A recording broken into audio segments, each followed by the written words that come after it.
Okay, good evening everyone. As you can see, I'm playing around with filters today. I thought I'd do a little bit of sparkly pink instead of my normal purple. And we've added a little bit of sparkle to Rio as well in the background. So welcome in once again for another corgi live readings with myself, Lady Moonlight, and Rio in the background. So I'm just preparing my notebook for getting lists ready. So for one card reading today, as always, it is a corgi gift for a one card in-depth reading. Unless you're a subscriber, subscribers always get one card free every time they come live. Hello, Bluebell.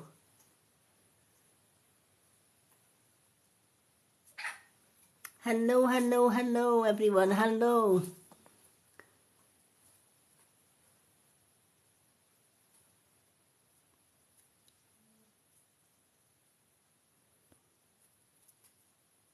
Hello, Miss Diane. Hello, Diane Smith as well. We have two Dianes in. So let's do Miss Diane. Let's add Miss Diane to the list. And Diane, I'm just going to put Diane S because it's Diane. Diane Smith. Lovely to see everyone. Hello everyone. It is gift only readings tonight.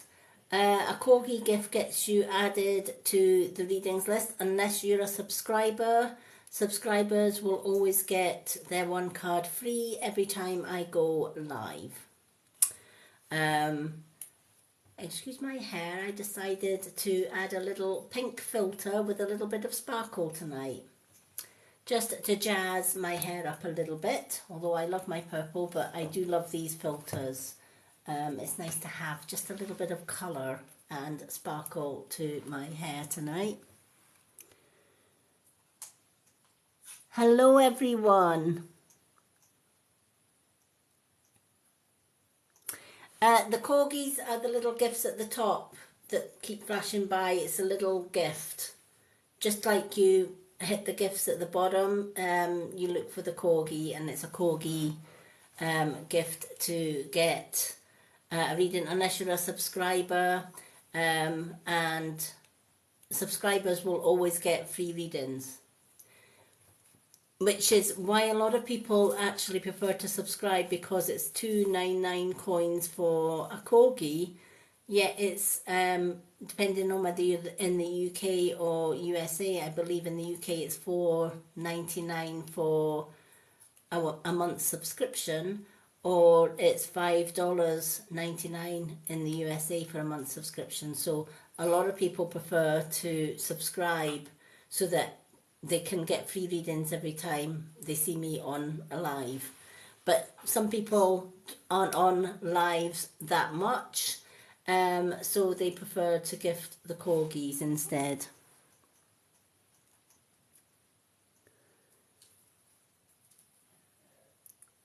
Alrighty.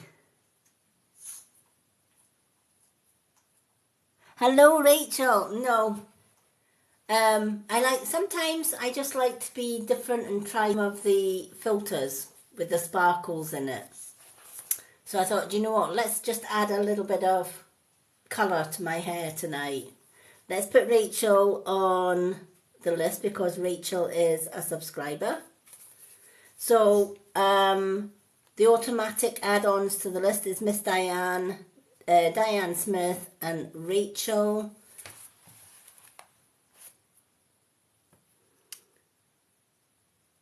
I'm doing good, Rachel. How are you? Oh, thank you. Yep, two Dianes and a Rachel. And a Bluebell. Pink hair and a Rio. We're rocking tonight. You'll be pleased to know, if you are joining me on Monday and Tuesday, that I was saying that all of my lives are now recorded and put onto my YouTube channel. So Monday and Tuesday evenings live readings, for those that got readings on those days, are now on the Lady Moonlight YouTube channel. If you go to my link in my bio, my website link, you'll find all my social media links in there, my Facebook group. You'll also see the recordings on my Facebook group as well, because they've been posted onto my Facebook as well. It's the same with this live. This live will also be recorded and posted on my Lady Moonlight YouTube channel as well, so that if somebody does get a reading, they often like to just nip over to YouTube and replay the reading, especially if it's a reading and they realise that the reading that they got has come true or has meaning for them, and they like to look back on their reading. All the readings are dated, so I know that a lot of my followers do like to nip over to my YouTube channel. I've got meditations on there, cards of the day on there. I've now got my live readings on there. There's a few videos of our parrots on there, some ghost hunting videos, some spiritual night videos. There's loads on the Lady Moonlight YouTube channel.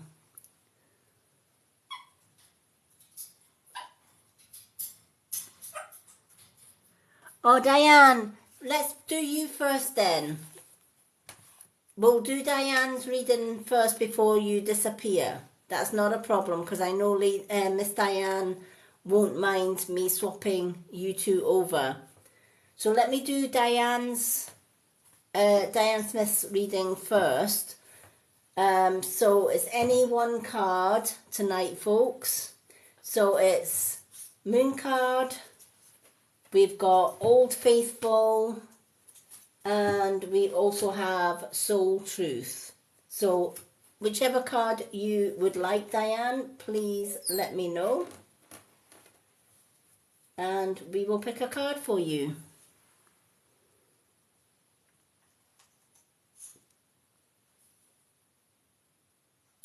Soul Truth for Diane. If you do get added onto the list tonight, folks, remember, if you are in a hurry, because even though it's just a one card reading, my readings are quite in depth, and they do take a wee while for one card to read. I'm not like one of these readers on TikTok that just pick a card, read it, and then on to the next one. I don't work that way. I'm a spiritual reader rather than card reading, so Diane will tell you. I do... even though it's just a one card reading, you do get value for that one card reading. Alrighty, let's shuffle these Soul Truth cards for Diane. Lovely to see so many people coming in right at the start. Okay, let's shuffle these cards and see where they go. Alrighty.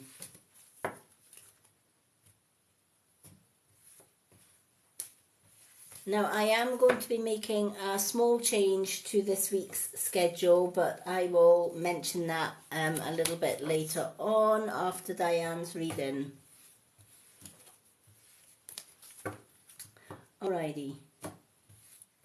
Next week, we will be following the new schedule that is on my TikTok profile page. It's on the pinned post, because I will be doing some essential oils training next week on a Tuesday.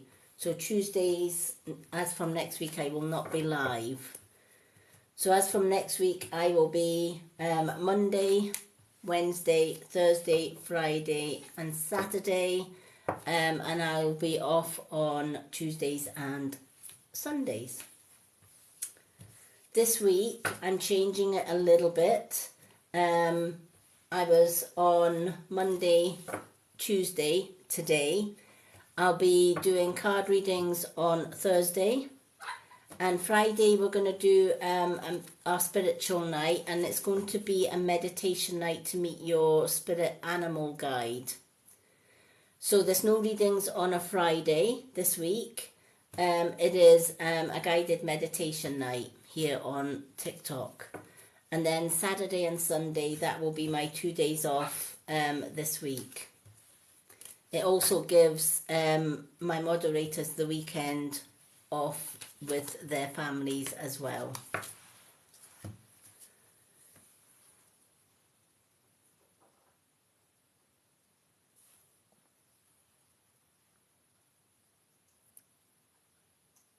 Okay.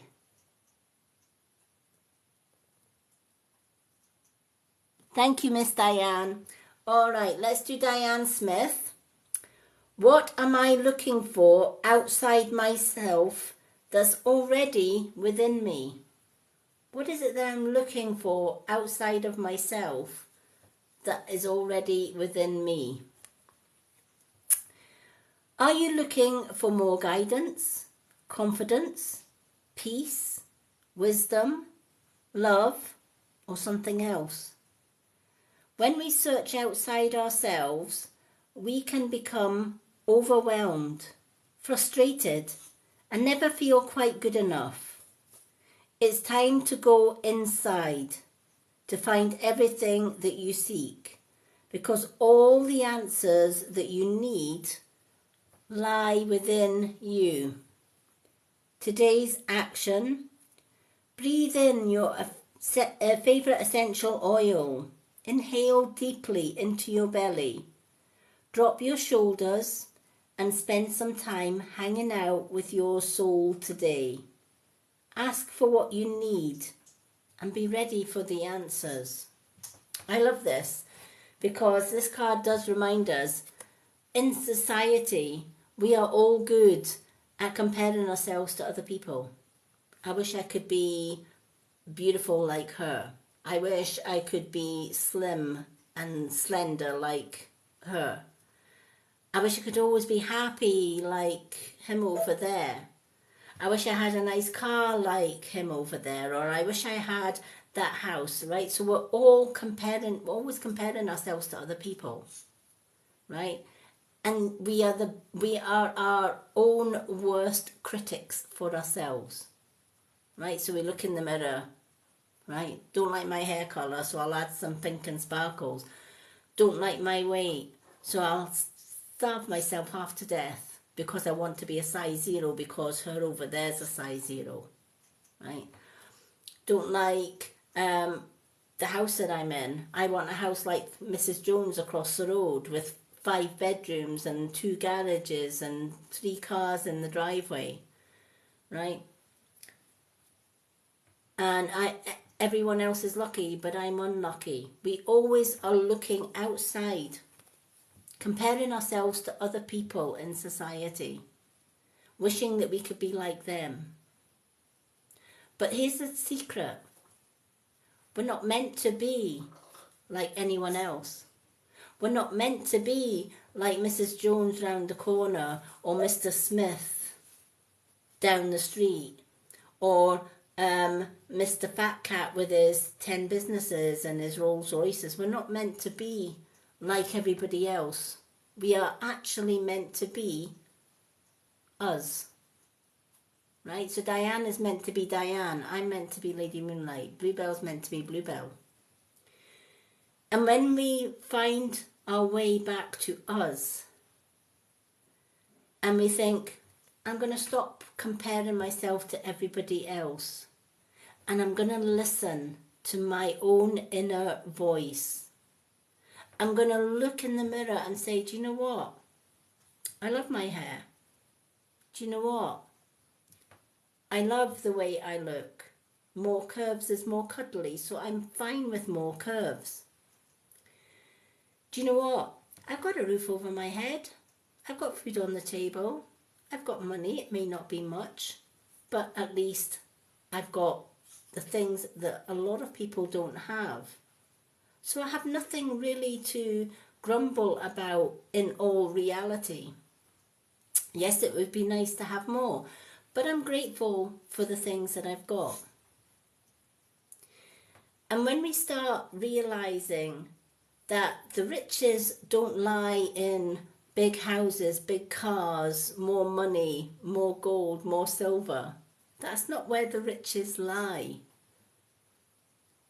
The richest people on this planet are the ones that put love, truth, honesty, integrity, and self-love before anything else. Because when you put that first and you put you first, and you can look in the mirror and say, the universe made me just the way I am. What have I got to complain about? It's okay to be different from him or her or them over there. I'm absolutely fine with that. And you know what, at the end of the day, I'm going to be myself. And if people don't like who I am, then I'm sure they'll find their own vibe and their own tribe. And I'll wish them well regardless. Because I'm not for everybody and everybody's not for me. So this card is reminding us of that fact. That all the answers and everything that we need for ourselves on this earth is already within us. The answers are within us. We just need to light a candle, put some aromatherapy on, do a little bit of grounding, a little bit of meditation, connect with source, connect to our guides, connect to our ancestors, and ask them for the answers that we seek. And if we ask, they will give wholeheartedly. Many readings, archangels come into many readings and remind us, we're sitting here waiting for you to ask for our help. And sometimes they're sitting twiddling their thumbs waiting for us to ask. And here's the thing, we're good at asking everybody else around us, but not once do we think, do you know what, I've got problems, so I'll ask Archangel Michael. Do you know what, I'm a little bit feeling down a little bit today, so I'll ask Archangel Raphael for a little bit of healing. We don't think that way. It's kind of like, oh well, it's going to be one of these days, I'll just muddle through and make the best of a worse situation. But we don't have to muddle through, because everything that we really, really need and all the answers that we are seeking isn't out there. It doesn't lie with Bluebell. It doesn't lie with Diane. It doesn't lie with the viewers that are in this room. It lies with me. It lies with Diane herself. It lies with each and every one of us. And that's the problem sometimes with this world today. We're too focused on material possessions. And the last thing that we focus on is ourselves. But how can we push love, kindness, truth and integrity out to others to help others if we can't give ourselves that first and foremost? It's impossible to do that. So this card is letting you know, Diane, if there are times when you think, I wish I could have a little bit more, or I wish I could be a bit more like them, or a little bit more like that, or it'd be nice just to have an extra little bit of cash flow. The secret to the universal law of attraction is, when you are grateful for the things that you already have, the universe will provide you with more. But if we don't show gratitude for the things that we have, the universe will give us less. So some people in life, when they're casting out their prayers, it's like, I want more money, I want a new house, I want. The universe turns a deaf ear to the words, I want.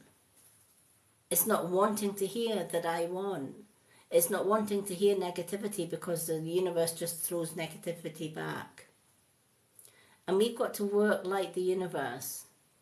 If we want positive, we've got to put positive out, first and foremost. We've got to be grateful for the things that we have, because if we're grateful for the things that we have, any extra is a bonus. And we learn to appreciate the extras even more because we're already grateful for the little things we have. We're always busy saying, I haven't got enough money, I haven't got this, I haven't got that, and I haven't got, X, Y, and Z. But very seldom will you hear people saying, do you know what, I'm lucky. I got a home. I got food on the table. I've got money. Might not be a lot, but it pays the bills and puts food on the table. I've got wonderful family that love me. I woke up this morning, I'm alive, I'm blessed to have that. Many people go to their bed at night and don't wake up in the morning. So when you find yourself saying, do you know what, I'm grateful for the things that I have today. And every day I do a gratitude list. And I share that gratitude on my Facebook and TikTok every day. I do a positive affirmation and a daily gratitude. Because when you share your affirmations and your gratitude, you inspire others to do the same. Now, I have been doing affirmations, gratitudes and manifestations for many years with very huge successes. And it's because I do all three: my gratitude, my affirmations and my manifestations. I'm grateful for the things that I already have. And anything extra is a bonus. And I'm grateful for that as well. But if we're always want, or take, and give nothing back in return, then we get nothing given. So I hope that has meaning for you. Maybe you've been putting yourself down a little bit because maybe other people are making you feel less worthy than what you are. If that's the case, it's time to take a look at the mirror and the reflection that's looking back. That beautiful reflection that is Diane. That beautiful reflection that says, I am enough. That beautiful reflection that says, I've got everything that I need. I'm luckier than most, and I'm grateful for that. And then let the universe know, I've got money. I would love to earn a little bit extra so that I can go on holiday or I can do this. But at the same time, I'm grateful for what I've got. The universe then hears, well, Diane's grateful that she's got little money, but she's got money. She's grateful that she's got food on the table. She's happy with who she is. So let's bring opportunity her way so that we can give her a little bit of extra so that she can spoil herself into the bargain. That's how the universe works. Not many people know that that's how they work. We're too busy chasing pots of gold, looking for the pot of gold at the end of the rainbow, looking for more money, a quick way to get rich, quick way to earn extra money so that we can buy that big car or that big house. But answer this then. If you are chasing the high bucks and the high money and all the rest of it, what happens when you get there? Right? What happens if you reached the jackpot and you had more money than you can actually know what to do with? And then you go to your bed tonight and you don't wake up in the morning. What happens to all that money? Do you benefit from any of it? Of course you don't. Right? It just sits there. Or it goes to somebody else. Whereas if we are grateful for the things that we already have, any extra is a bonus. And that way it doesn't matter. We came into this world with nothing. And we leave this world with nothing. So what we gather in between doesn't matter so much in the whole scheme of things. I would rather have my health and well-being and a happy, loving family and a roof over my head, surrounded by my pets, etc., than to be a millionaire and unhappy, sitting in a mansion with 10 rooms or whatever, and nobody to share that with. Something to think about, definitely.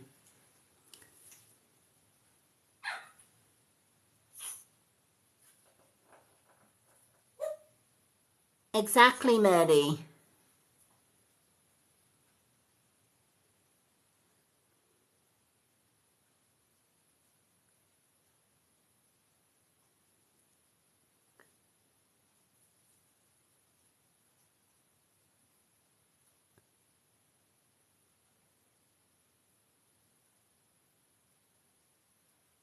Diane, you're more than welcome. I'm glad that that resonates with you. Alrighty.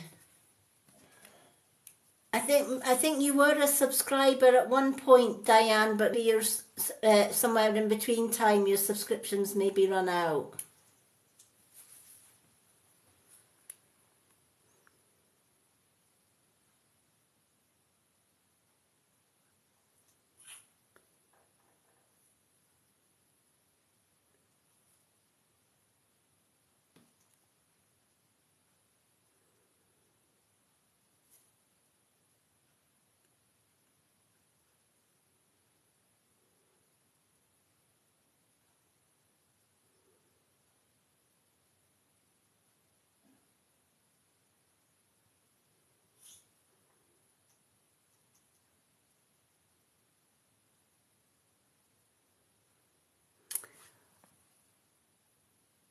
Alrighty.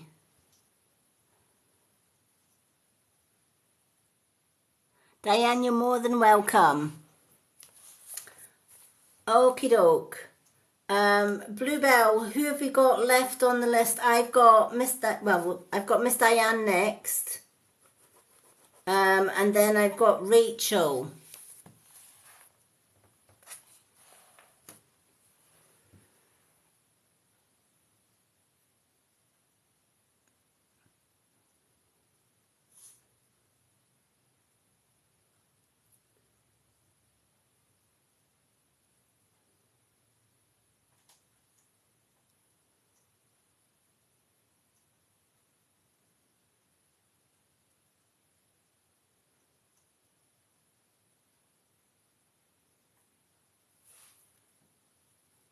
Okay, let's have a look.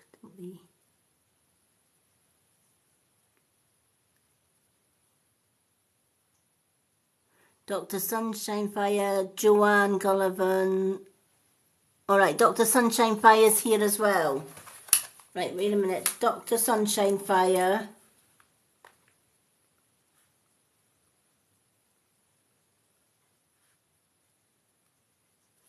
And Joanne as well.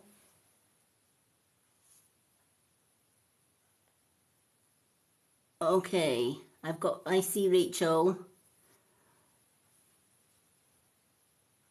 Let me just see if I can scroll up a little bit and see what we can.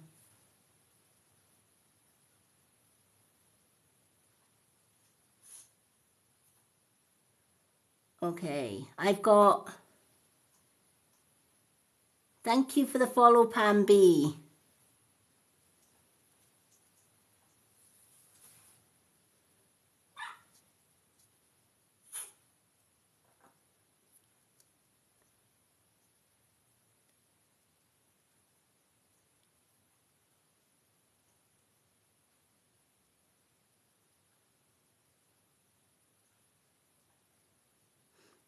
Oh, there's Dr. Sunshine Fire. Right, wait a minute. Give me a second.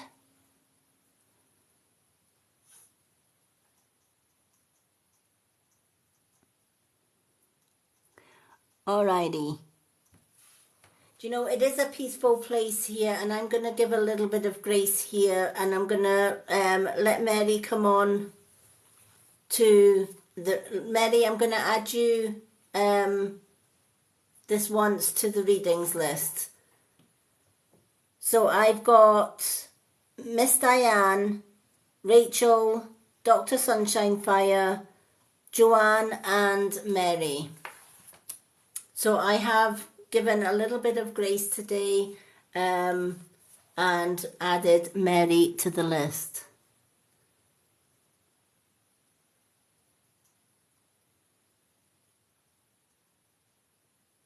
That's not a problem. The readings have changed last week to corgi readings for all, and subscriber readings always get free.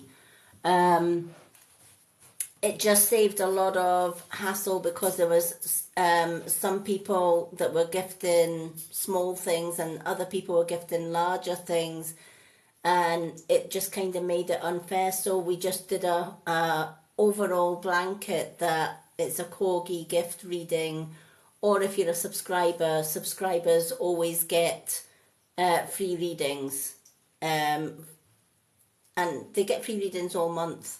So when they subscribe for a month, they get free readings for that whole month, and they also get added to subscriber readings. But for tonight, because I know that you do attend a lot of my readings, I'm going to waiver that for you, Mary, and put you on tonight's readings list.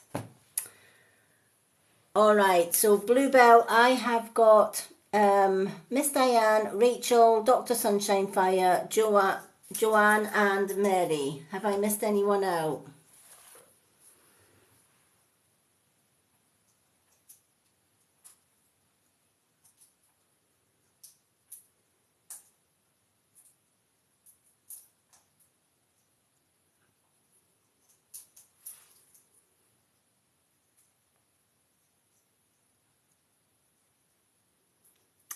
Okay.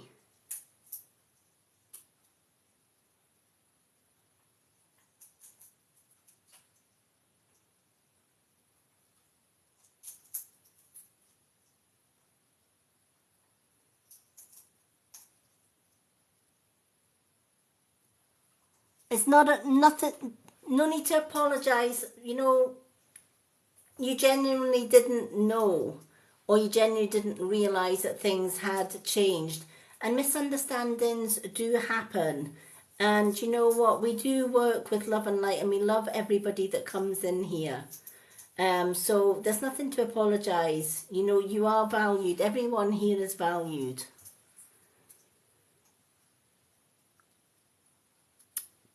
Oh, thank you for the squirrel.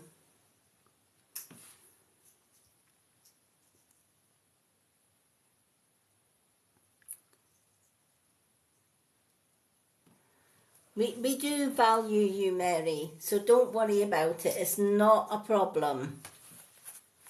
All right. And you are one of our regular viewers, so it's fine. You know, Bluebell will tell you now and again if I'm called or if I'm drawn to read for somebody without them gifting. Spirit usually let me know anyway.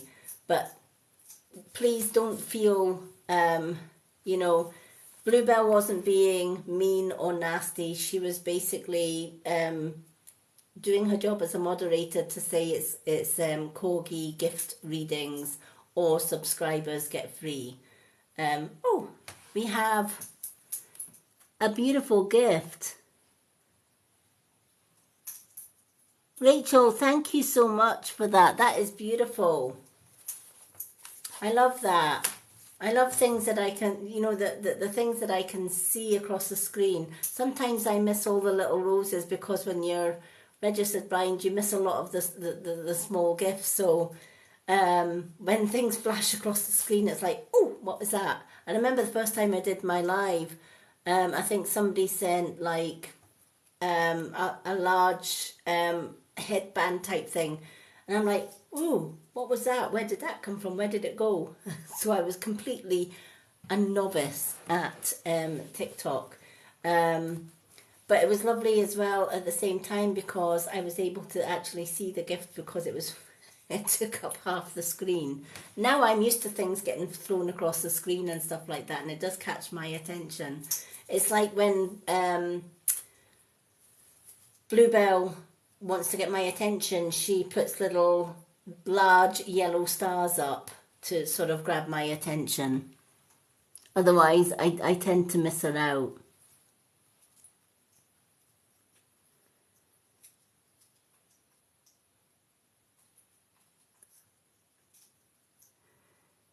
Do you know, you're right, Dr. Sunshine Fire. Bluebell hasn't got a mean bone in her body. She's absolutely, you know, she is an earth angel when you get to know Bluebell. The only time that Bluebell is, I wouldn't even say mean, is if somebody is coming in to the live and being very disrespectful towards me or to another moderator, etc., etc. Then, yeah, Bluebell will bring out her laser beam or whatever. But she's love and light. All the moderators are love and light. Dr. Sunshine Fire is also a moderator. So she is also love and light as well. She's just joined our moderators team. And by the way, Dr. Sunshine Fire, you've now got your moderator's badge. So if you're needing any help, Bluebell will help you along the way.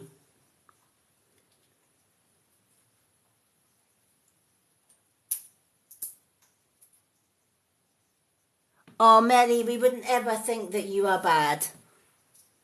Not at all. That's the last thing we think. Honestly. We love seeing you coming in, Mary. Absolutely love seeing you coming in. So don't worry about it. In fact, you know what? And this isn't just coming from me, this is coming from my guys. Because I know that you show up time and time again, I do have like honorary sort of members that, you know, that followers that follow me all the time, and you've been following me for a long time. So I'm going to ask Bluebell and Dr. Sunshine Fire to add your name to the list because you do gift all the time. So I'm going to make sure that when you are coming in that you get added to the list. It's not everybody that I do that with, because people, as you know, in TikTok, they come and they go. And you might see them for a little while, and then you never see them for months and months and months, and then they come back. But I do appreciate the ones that come in, you know, 2, 3, 4, 5 times a month, or 2, 3, 4, 5 times a week, and they're always gifting, you know. It might not be a lot of gifts, but at least they're gifting. So I tend to be a little bit more lenient with them because I do appreciate the support. So I hope that makes sense. Thank you so much, everyone, for the gifts. So, Mary, every time you're coming in, you will get added to the list, honey. All right, let's just check up with the moderators and welcome Dr. Sunshine Fire to moderators. You'll find now that if you click on somebody's name or whatever else, you've got lots of tools at your disposal.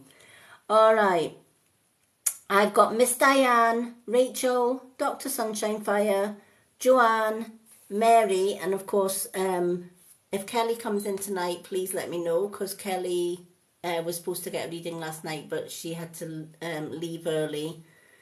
And of course, we've got Bluebell, who always leaves her readings to the end as well.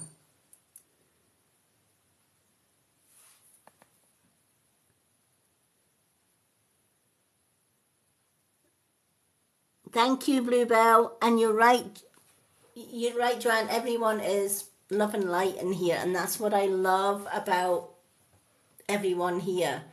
You know, we're not ogres, we're not, you know, money's not, or gifts are not the be all and end all, and we give and take, especially to the ones that do support. That means the world to me. So the ones like yourself that do support, we will bend over backwards and help out wherever we can.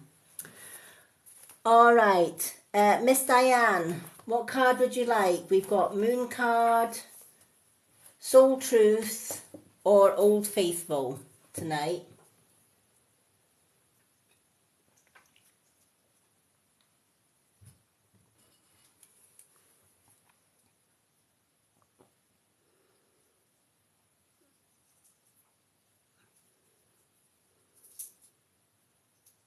Moon for Miss Diane. Alrighty.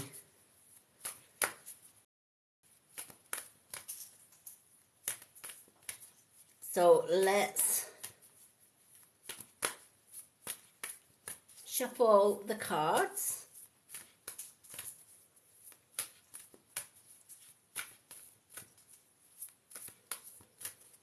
Rio's been really quiet tonight. I don't know where he is. Where are you? Oh, you're on that side now. He's away hiding in the corner. I don't know if you can see him, but he's busy munching tonight. He's usually up this end of the cage. But he's decided, oh, we have got one card that flew out of the deck for Miss Diane, so we're just going to go with that one. Moon cards have got a habit of doing that. Meditate and contemplate, and it's a new moon in Pisces. Meditate and contemplate. I absolutely love this card because it reminds us how important it is to meditate. Too often, we're too much in our human brain and we're not in our subconscious brain. And 99% of the time, our subconscious brain is lying dormant. And if it's lying dormant a lot of the time, we are working more with the human brain. That means the human brain is programmed, especially with the matrix around us, the powers of be, etc., to think negative, right? If it was given a choice between negative and positive, it would probably choose negative. It sees the worst in things because when you turn on the television, you turn on the radio, there is very little that's on the television or the radio, especially news channels or politicians' channels, that is positive. It's all negative. And they do that to keep us in a negative state and to keep us in the matrix. Because those in power know that if everybody was positive, they would be working with love and light. And they would see the illusion that those in power wrap us all up in. I was just speaking to Bluebell earlier on today. We were talking about the new, news that over here in the UK, shops like Asda's and Lidl, the big supermarket chains, have been getting poultry and meat from Poland. And believe it or not, it is legal to do this, which I am just shocked at. But apparently Poland inject all their chickens with antibiotics to kill off germs. But the antibiotics that they inject their chickens with will kill a lot of the germs apart from one main germ, E. coli. And E. coli is deadly. So many people over the last few years have died eating these chickens, thinking that they are getting healthy chicken from these supermarket chains, and they're actually injected with antibiotics. Even in the UK, some poultry manufacturers inject their unhealthy chickens with antibiotics to kill 99% of germs, but it does not kill E. coli. So it wasn't the antibiotics that killed lots of humans or made lots of human beings ill. It was the actual E. coli. So it makes you realize, you know, we trust that when we go into a shop or a supermarket that we're getting fresh meat. But many meats have got injected with dyes to make their beef look redder. Some countries have even manufactured meat. They've made their, oh, excuse my fly zapper. They've made meat from gene cells that they take from cows, and they process and make their own meat to make it kind of dairy free and to be more humane on the cow, i.e. you don't have to kill a cow to get beef now, you can just make beef using science. And you know, that's not the natural law of things, but you know, it's the cheapest way for companies and stuff like to do things like that. And it made me think today when I was reading some of these articles and seeing some of these news items coming out about the poultry and the food industry, etc. And then when you look at the COVID, etc., and you look outside the matrix, you actually realise, right, there's underlying mass cull going on here, right? And of course, they don't inject meat that you get from the butchers because the butcher slaughters his own animals and puts the meat directly onto the butcher's shelf. Same as butchers' markets and stuff like that you get over here in the UK and other countries. It's more the imported stuff, right? And when things are imported, that means little extras can be added into that poultry. And that means that they can sell the poultry and the meat at a lot cheaper prices. Now, why would they do that? To target the poorest of the poorest of the community, right? Those have got little money. And anyone knows that those that are rich, they will go to a butcher's and they will buy all the finest of meats. Whereas if money's pretty tight, you go to places like Lidl or Asda's, Tesco's, that type of thing, right? Because supermarket brands are genuinely a lot cheaper. But that's who they're targeting, right? Let's call the poorest of the poor, and then we have a society where we've got the fittest and the best left behind. You just need to look at China. Before COVID struck, China were already kind of culling their population. They had more people than homes. So initially they asked all homeowners, it was against the law for any family to have more than one child.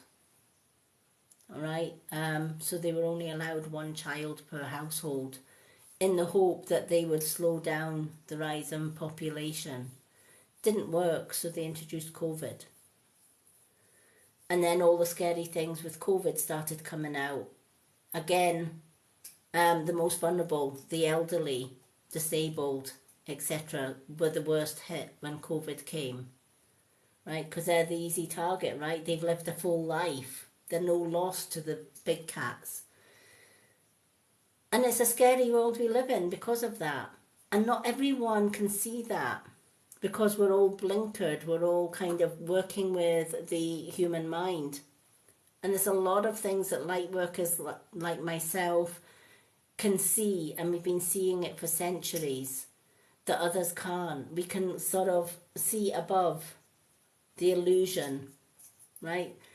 When we're in the matrix, we are brainwashed, and everything that looks and feels real is genuinely an illusion that we're living in.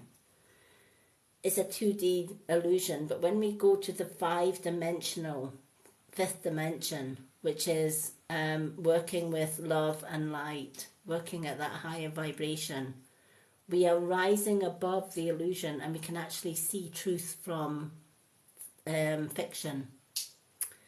So throughout the COVID, I never wore masks. I never got any of the vaccines. I do stay away from pharmaceutical medicines. I choose herbal medicines where possible. If I'm going to eat meat, it's usually always from the butchers. It's never from a supermarket. Our milk and our yogurts are fresh from the farm. It gets delivered to our door in the old-fashioned glass bottles, etc. And that's because we are already aware of what's happening in the world. So how do we get from the 2-dimensional to the 5-dimensional? Contemplation and meditation is the route to get from the 2-dimensional to the 5th dimensional. And if you're lucky and you get to the 7th dimension, which is a 7th dimension is kind of past life, old soul dimension, then you see a lot more. You connect at an even deeper level. So there's so many different dimensions, and there's so many ways to gain access to those dimensions. One of the first ways is meditation and contemplation. We should make time in our everyday life to at least meditate and ground and contemplate. We should question absolutely everything. I question absolutely everything in life. I look at something, or if somebody tells me something, I don't take it at face value. Bluebell will tell you, I am like inch eye, private eye, right? I don't take somebody's word for it, for anything. If they tell me about this is how somebody is, or don't talk to that person because that person is like this, or don't talk to this person because this person is like that. It goes in this ear and out the other. I'll make up my own mind about things because that's how my 5th dimensional brain works, right? I don't do the 2-dimensional or the 3rd dimensional way of thinking. So I know that if I didn't meditate every day, if I didn't ground myself every day, if I didn't have time out just to switch off from everything, to clear my chakras, to do self-healing, self-cleansing, I wouldn't be able to do the job that I do. It's as simple as that. When I was going through the 30 years of abuse and bullying, I had no time to meditate. I had no time. I didn't get peace to. You know, I was a busy mum.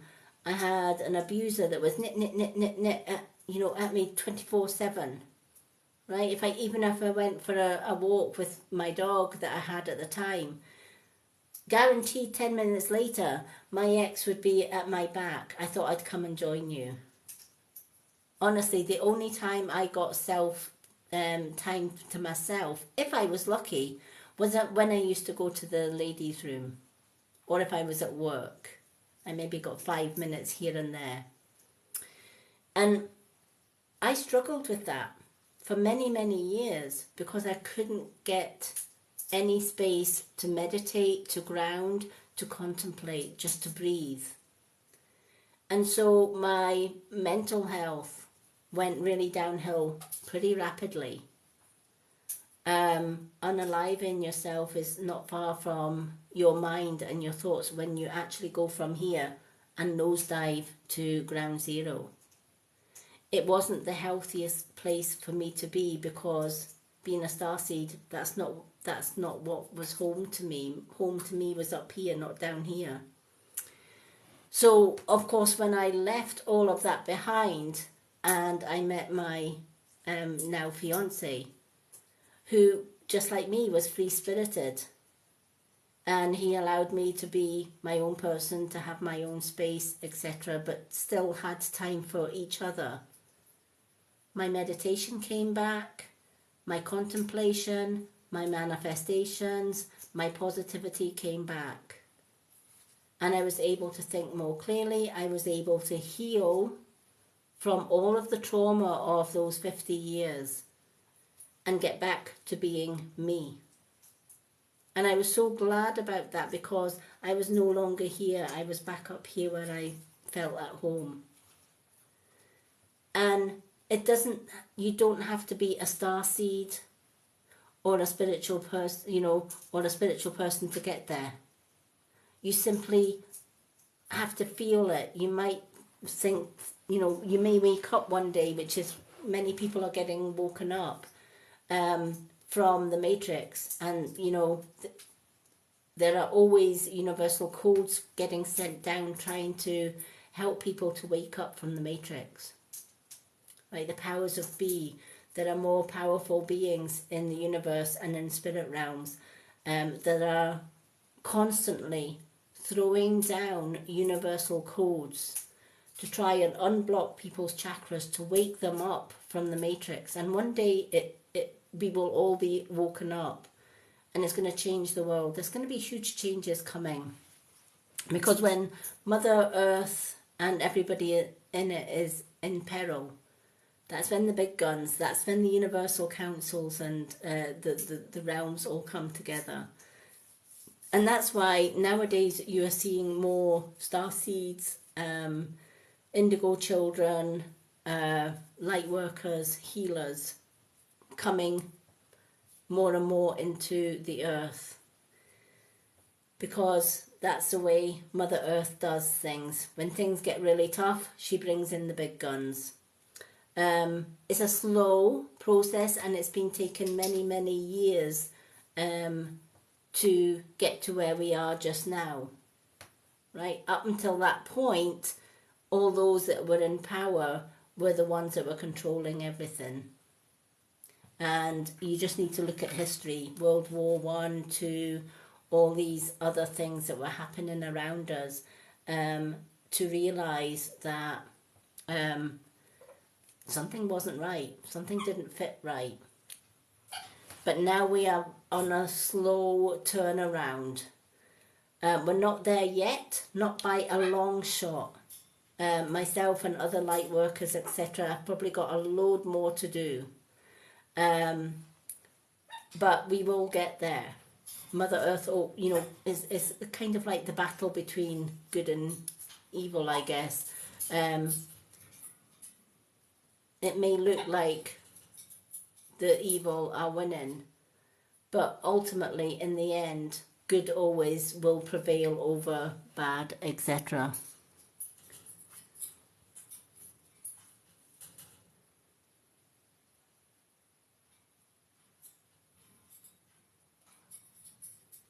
Yeah, definitely.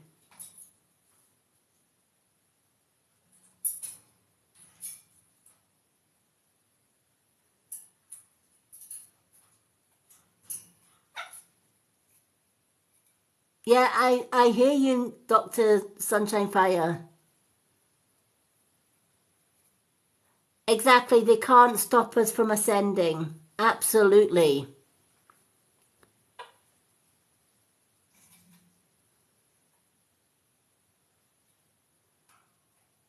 Yep.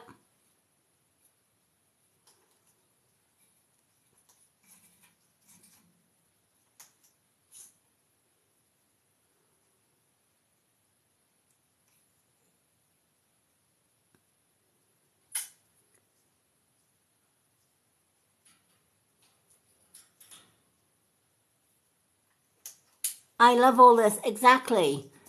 Do you know, I love to hear all of that because there are a lot more people that are waking up. And I loved it. This is where I'm saying, if you look back 50, 100 years ago, 200 years ago, right, the powers that be were very much in control, right? They controlled absolutely everything. Look back to the Victorian eras. Women didn't have a say. Women weren't allowed to work. They weren't allowed to vote. They weren't allowed to have an opinion. The woman was to work at home, stay at home, bring up the children while the men went out to work. Many, and then when you look back in history, many suffragettes, you know, died for the right to have the freedom to have their say, have the freedom to work, have the freedom to vote. but it came at a mass human loss, because women had enough. It was like, no, we're all equal. Whether you're a man or whether you're a female, we are all equal. But this is part and parcel of the powers that be. You just need to look at the energy companies now. And as Dr. Sunshine Fire says, you know, you look at the USA and what's happening in there. You look at Russia, you know, who wants to rule the world, you know. I know for a fact that things are not going to end well for Mr. Vladimir Putin. But, you know, what you sow, you will reap in the end. But exactly, there are more and more people actually waking up. And, you know, one thing that I did notice throughout the COVID is it turned family against family. And that was so sad. Because those that were awake, like myself, didn't get vaccinated. We didn't wear masks. We didn't do all of that. We carried on as per normal. But oh boy, did we get it in the neck from other people. You know, we were in a supermarket, we were in a shop. I mean, you know, we had to go and buy a new fridge because our other one was broken. And while we were looking at a fridge, this, you know, myself and Free Spirit Moon just weren't wearing masks. We refused point blank. We just said we were exempt. You know, I said, I'm registered blind. I can't see at the best of times, let alone put a mask over my nose and, you know, whatever. People with asthma a lot of people with asthma who should not have been wearing masks were forced to wear masks. And many passed out because they couldn't breathe because of the asthma and etc. It was just horrific. But one thing that it taught me was, you know, it did turn people against people, because while we were looking at a fridge, a man came up to my fiance and said, "Stand back, I've got a mask and you haven't. Don't you dare come near me." We were nowhere near this man, but he was very rude and very abrupt. Not once did he apologise to us. In fact, it was actually the store assistant that actually apologised on his behalf, because the store assistant says, "I do apologise for that man's rudeness." And my response was, it's not your place to apologise.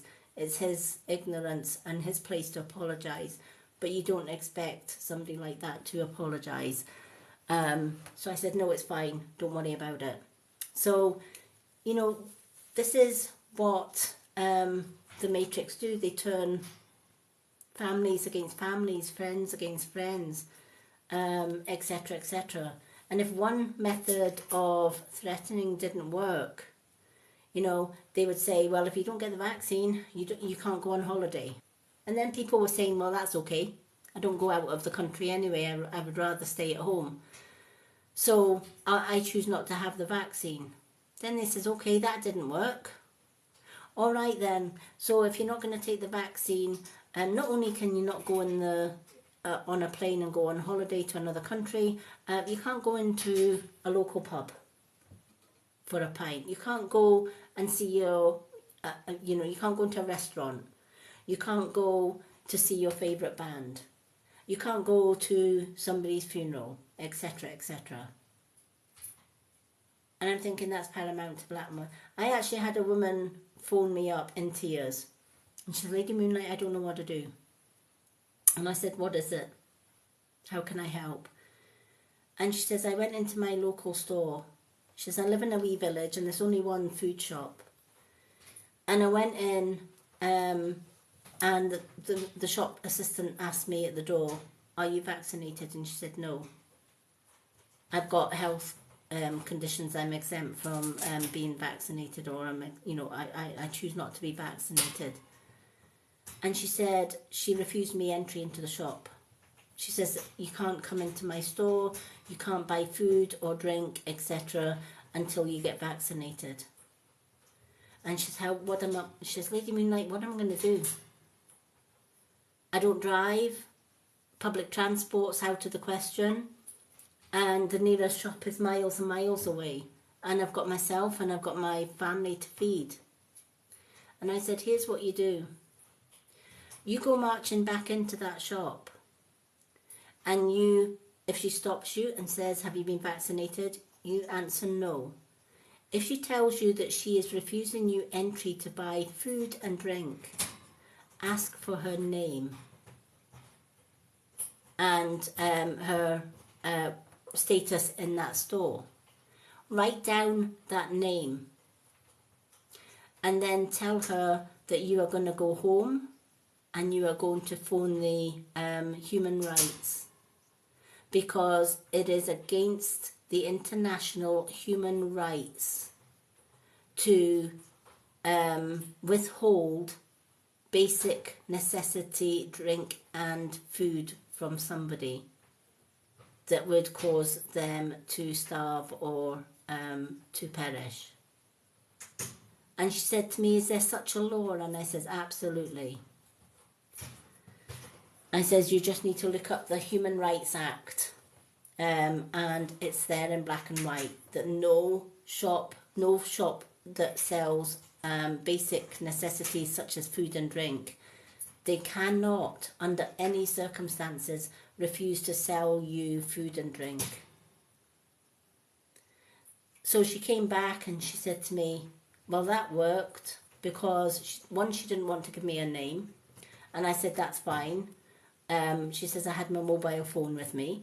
So she said, I just says, well, can you hold on a little minute till I just phone the Department of Human Rights so that I can report you to Human Rights.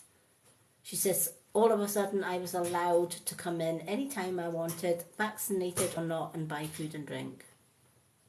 But these are the measures that people were using the COVID to gain power over other people. It was scary, pretty scary. And that was just one isolated case that happened to come to me and let me know what was happening where she stayed.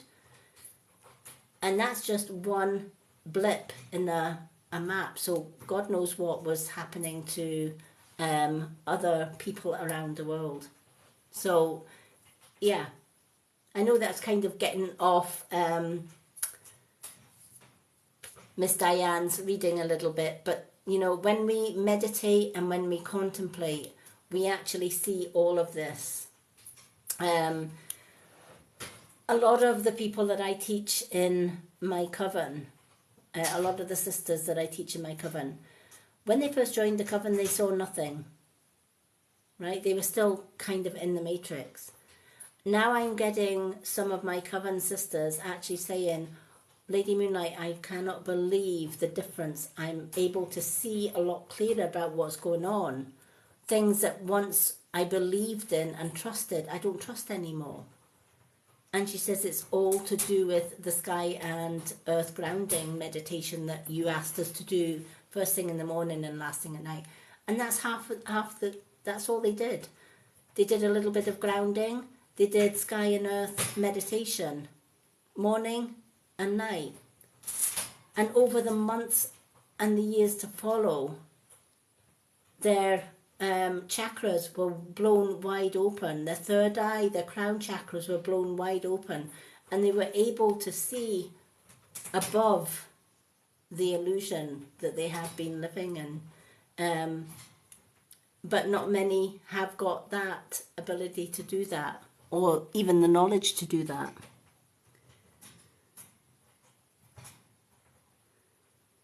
Exactly.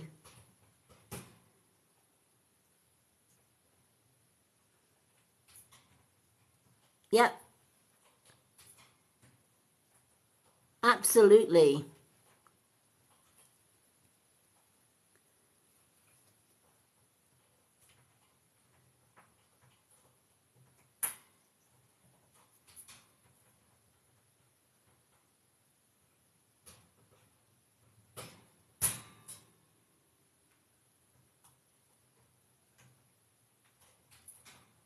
There you go, Bill Gates. Absolutely. Yep. You know, when you look at the presidents, when you look at those in power, etc., etc., it's crazy, right? They want to privatize everything. They want to own everything, because if they own everything, they can control everything, and that's kind of how they look at it. You know, let's control, let's own everything, so that we can. I'm just going to turn this light a little bit down a little bit, so that we can, you know, control everything, control everyone. And it's a scary world that we live in.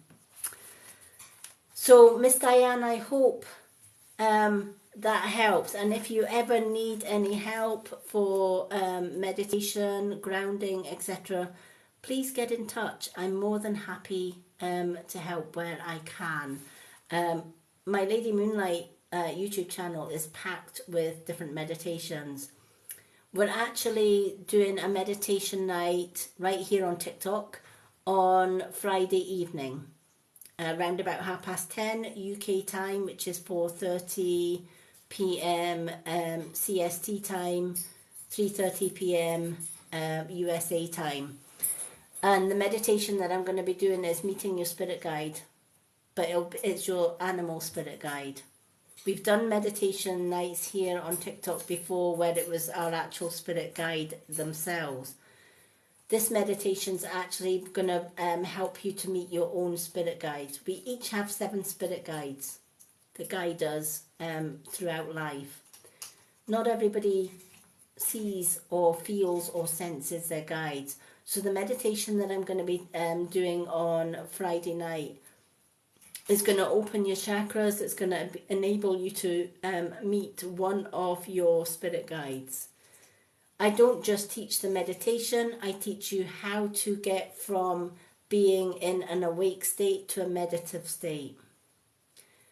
How many people have gone onto YouTube and they type in guided meditation, and they sit and they just close their eyes and they listen to this guided meditation, but they can't shut off? It's because those meditations go straight into the meditation.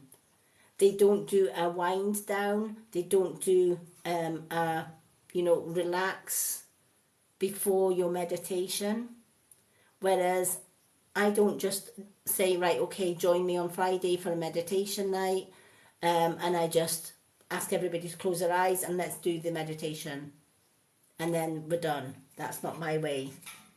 I will teach you how to tense your body up, then relax it, so that it is in a ready state for meditation. Then I teach you how to do meditating breathing, so that all you're focusing on is breathing.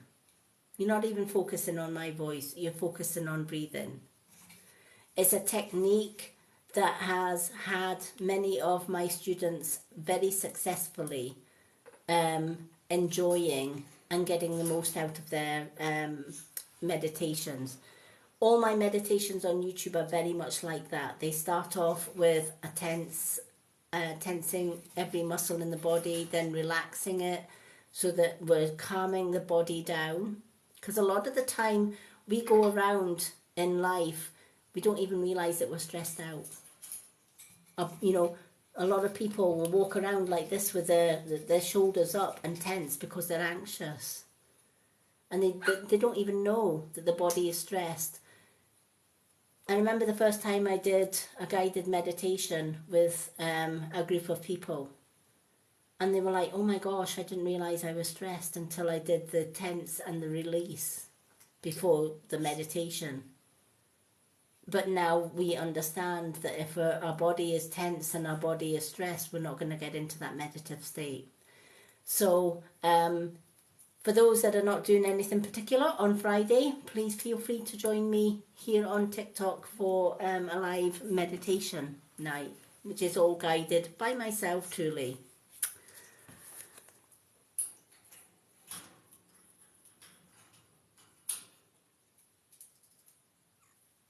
Oh, thank you, Dr. Sunshine Fire. Absolutely.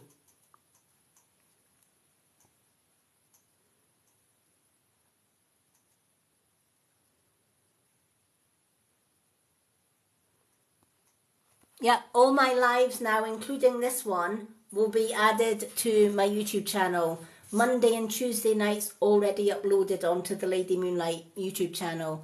You'll find my YouTube channel links on my website, which is on my bio here on TikTok. If you go to my bio, there should be a clickable website link. Click on that link.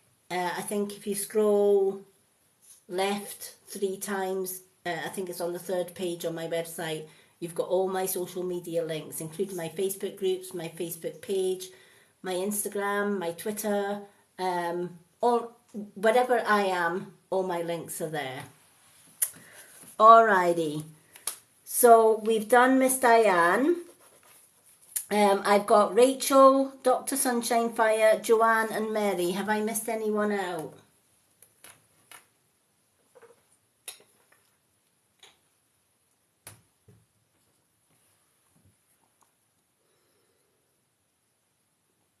Hello, Joe Boxer.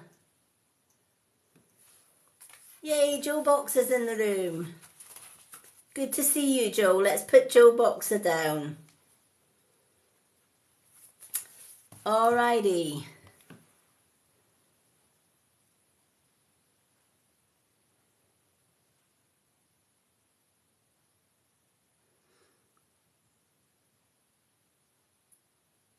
Okay, that's everyone now. Perfect.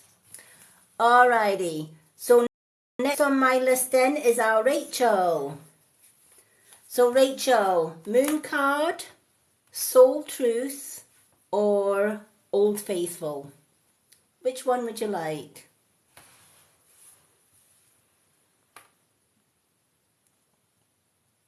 Miss Diane, as always, you are more than welcome.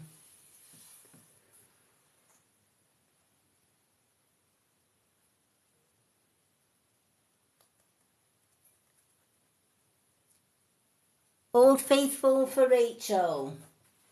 Okie dokie, let's do Old Faithful.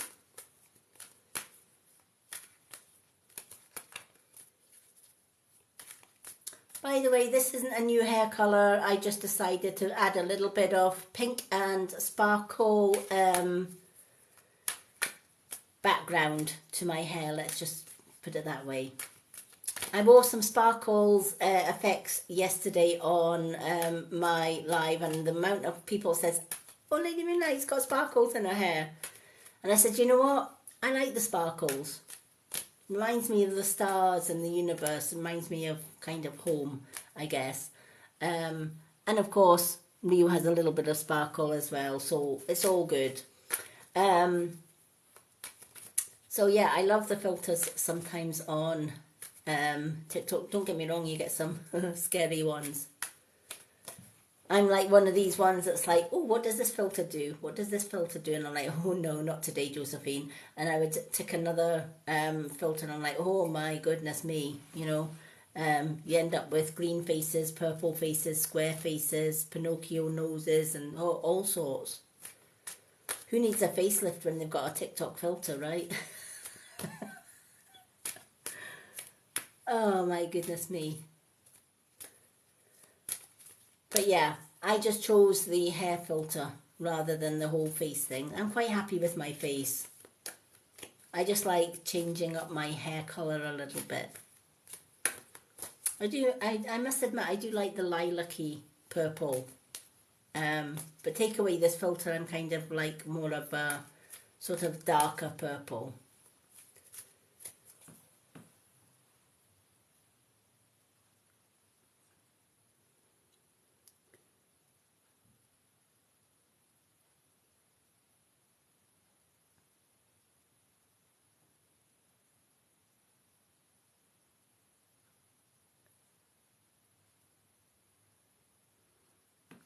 Yeah. I always say, don't be afraid of me. I'm a pussycat, really. Alrighty.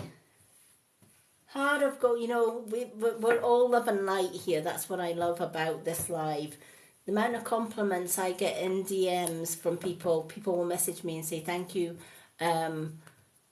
I'm so glad that I found you. It's a lovely, peaceful, positive feeling when we come into your live. And I love that. I absolutely love that. But credit has to go to the moderators who do keep all the negative Nancy's, all the negative trolls at bay. They do all the hard work so that I can just concentrate on doing the readings and stuff. So I can't thank my moderators enough for the work that they do behind the scenes. Alrighty. Did Mary disappear, by the way? Did Mary disappear? Because I've got Mary on the list. Am I right in thinking that Mary went off for the night? Or did I misread that one? I'm sure I heard somebody saying goodnight to Mary.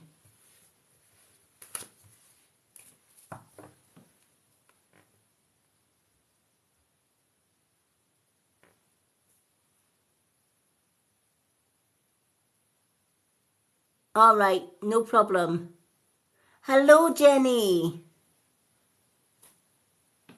I'll go for. I just wondered because she made such a big fuss about getting a reading, and I kindly put her on the list. But do you know what? I'm gonna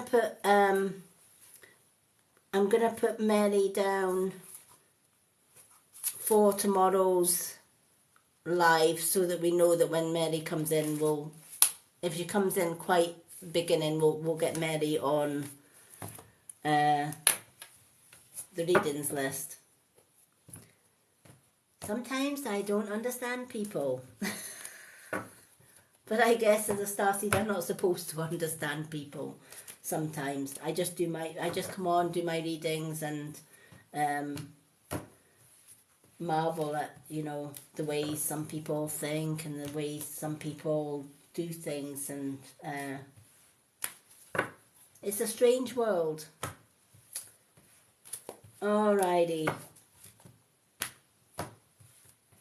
Let's see. Okay. So your card is the 10 of Pentacles. The 10 of Pentacles speaks of a family that works together through good times and bad. They have learned many lessons in life, and this card lets me know that in the past, life has not been easy for you. There has been more, almost like famine than plenty, if that makes sense. I.e., you've known more hard times when money was very scarce. And every penny, you had to make every penny count. So there was very little room at all for margin.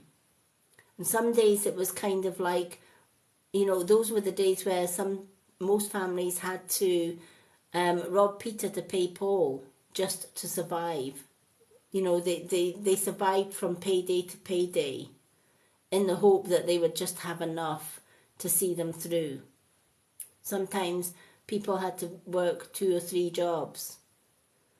There was times in history where unemployment was rife. It was really, really high, and many were on the breadline. During those times, we learn lessons, and those lessons are survival. It's like, okay, we've got X amount of money coming in, and we've got more outgoings than there is coming in. And people would have to be frugal. So large families who had more than one child, especially if it was all of the one sex, if there was like 3 daughters or 2 sons, the oldest son passed down his clothes to the youngest son, and the oldest daughter passed down their clothes to the oldest one, rather than going out and buying new shoes and new clothes. I remember when I was young, when times were hard, my mother got the sewing machine out if we ripped our dress or we ripped our trousers or our jeans, patches sufficed. Didn't matter if the patches matched or not. You just went to school or you went and played with groovy coloured, multicoloured jeans, or corduroys were the big things when I was younger. But yeah, patches on our breeches and, pockets were sewn up, and we just made the best of what we had. But it taught us a lesson as well. It taught us how to think outside the box just to survive. Some families even started getting some seeds and growing their own fruit and vegetables just to eat, just to make ends meet. Scraps from meals were saved, frozen and used again. And when you look at the rationing in World War One and Two, you can see how, in history often repeats itself. We go through a bad phase, and then we go through a good phase, and then we go through a bad phase again. And this is what this card is talking about: the past, the present, and into the future, and the lessons that we learn along life's path. And this card is saying, just as much as you've seen those bad times, when the good times come, don't forget about the bad times. Because when you remember how tough things got, even though things are plentiful now, it makes you realise, well, a wise person is going to say, well, that could happen again sometime in the future. So even though I've got more money than I need to, to pay my bills, to put food on the table, and I'm in a lot better financial situation than I was, say, 10, 20 years ago, I'm not going to be fraudulent that I'm just going to squander it all. So I'm going to keep doing what I did before, paying the bills, buying the food that I need, etc., etc. Anything left over, yes, I can still treat myself, but I can also put money aside. Years ago, my gran used to, she was terrible. She never believed in banks. So just in case of a rainy day, she used to call it, right? You've got to save for a rainy day. If you've got excess amount of money, you buy your food, you pay your bills, and the rest goes tucked under a mattress where the tax man don't see it or the bank manager don't see it. And, many times when elderly people died and they were clearing out houses, the amount of money that they found stuffed in socks or under a mattress or under a bed or in a suitcase was unbelievable. But that's how they did things back then. It was like, I've got this much money, just in case things go bad again and we have to really pull in our purse strings, we'll just stuff it under the mattress, etc. Hello.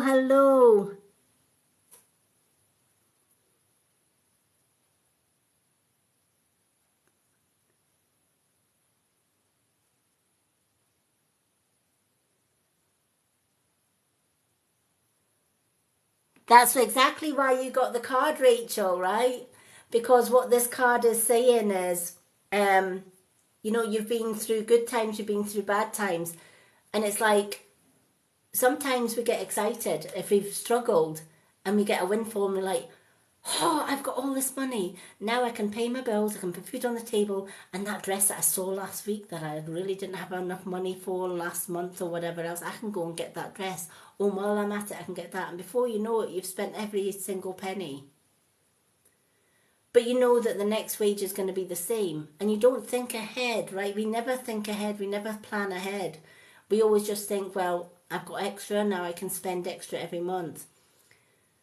But the way the universe works is, in our times of less, when we then fall on better times and we've got more plenty, Never forget the bad times where you were struggling.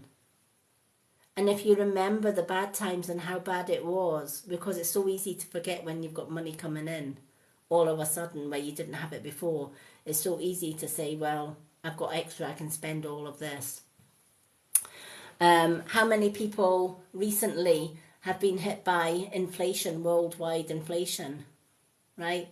Gas prices went up, right? The fuel pump went up. Energy companies tripled their bills. Food went sky high, and not just by a couple of pennies, right? Something that cost £4 one day was suddenly £6 or £7 the next. And they still had the old budget in their head. So they were buying the same stuff and realised, wait a minute, where did all my money go? Oh heck, prices have gone up. And now I'm left with nothing, right? I always say, when you have a windfall and prices are low, that's the time we should be putting money aside from the abundance and just storing it away. Even start a new account, a savings account, or, you know, if you want to do the old-fashioned way, stuff it under a bed, etc., and start putting money aside. That way, if prices do go up, what you do is you then think, right, okay, prices have gone up. That means the budget that I've been working on in my head has changed. So what I need to do is I need to get my pen and paper. I need to do 3 columns. And I need to do the first column, money coming in. The second column, how much are my new energy bills now? How much am I now paying on food? How much do I now have to pay for clothing, etc.? And then what you do is you take the money that you need to go out for bills and food away from the money that comes in. That's in your third column, right? What's left is in your third column. You can then see at a glance what your new budget is going to be. You know, so for example, we used to go into our local Iceland shop, which did a lot of their tin stuff for a lot less money. And our average monthly shop there would be something like £150 a month, which we thought was great. And then food prices rocketed. Now we're about £250 a month. That's £100 extra on what we used to pay. So when you realise that, you can see how a lot of people got into difficulties when the price rises went, because they're still working at, in their head, my food bill is £150 a month.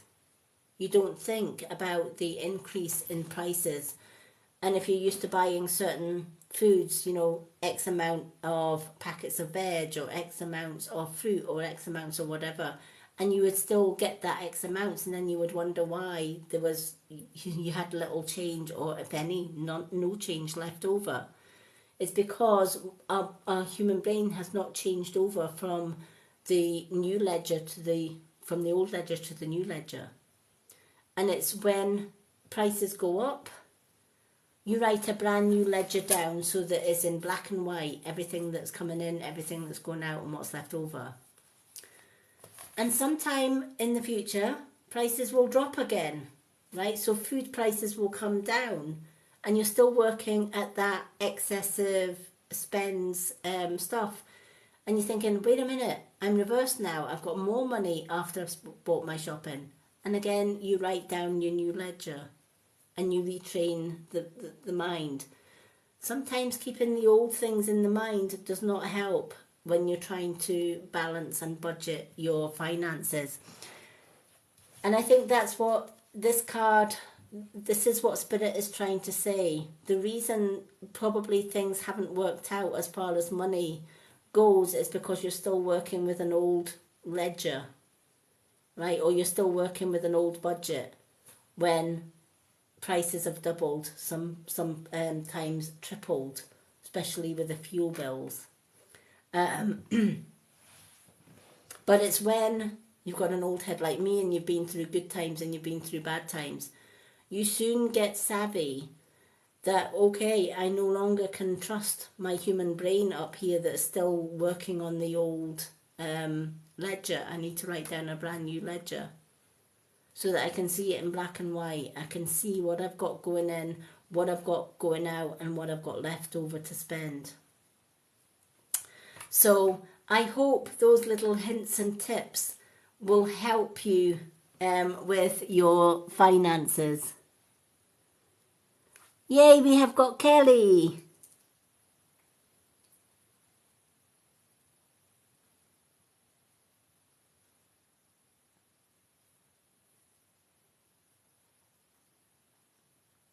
Absolutely they did.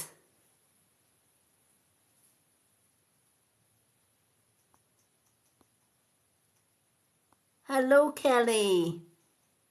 Oh, we have River as well. Hello, River. So let me put Kelly and River on the readings list for tonight. For everyone that's just joining, welcome in. It is gift-only readings tonight, so it's a corgi gift to get a one-card in-depth reading. Unless you're a subscriber, as always, subscribers get a one-card reading free every time that I go live.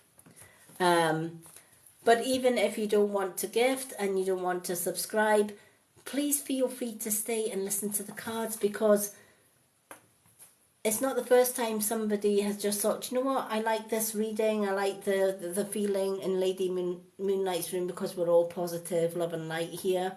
I'll just sit for a while. Yes, do come in, take a seat, put the kettle on, have a coffee with us.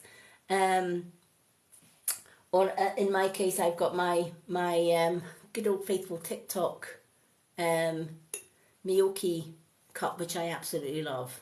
This lasts me all day and it keeps my water ice cold all day long.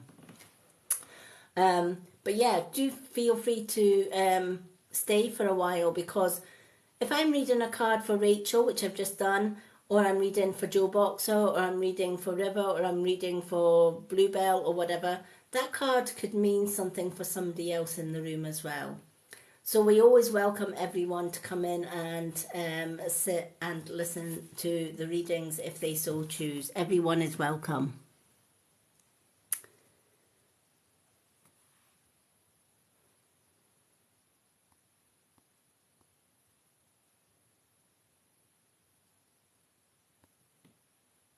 No, it's not apple juice. I'm actually drinking my supplements today. I use supplements like green tea and collagen drinks and water, mineral water. Sometimes I have in between my cups of coffee during the day.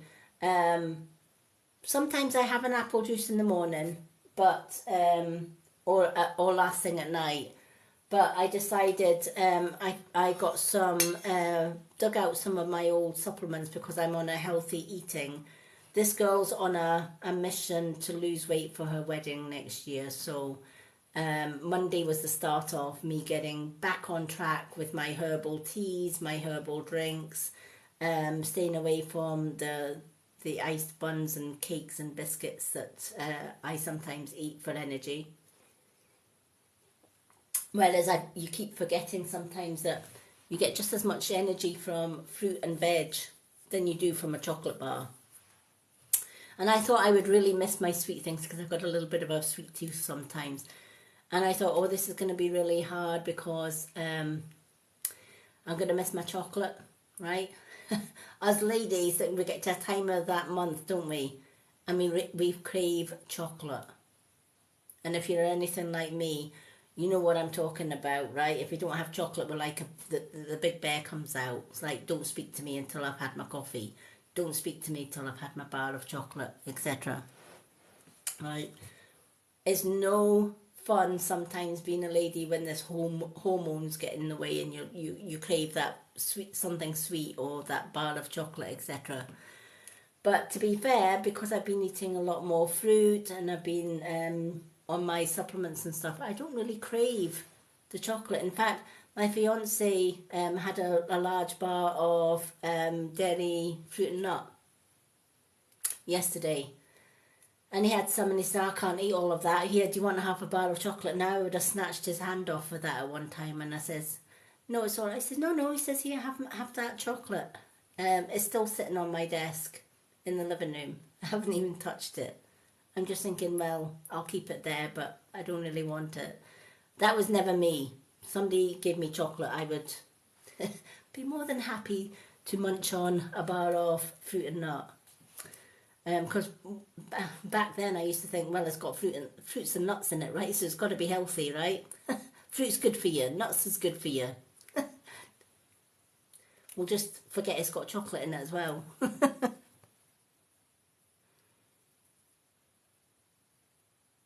Yes, I did. I have got Jenny. Let me just see. I have got Dr. Sunshine's Fires next. Joanne, Mary, but I'm going to take Mary off because she has disappeared. I've got Dr. Sunshine Fire, Joanne, Joe Boxer, Kelly, River and Jenny.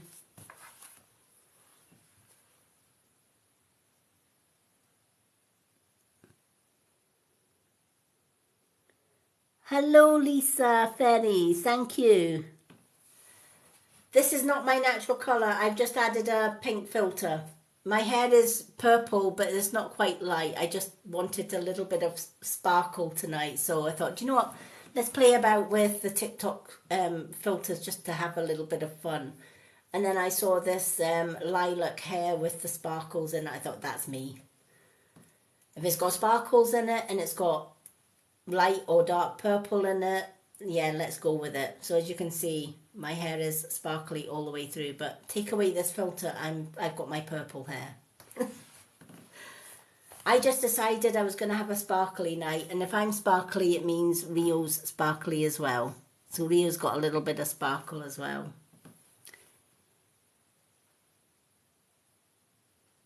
Yay, Joanne's managed to stay up tonight.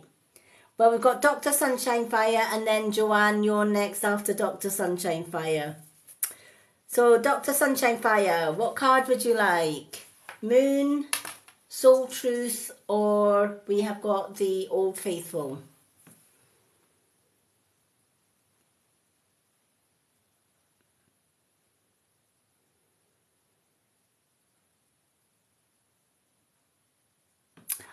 Yeah, purple and black. That's my two most favourite, followed by red. I do like red as well.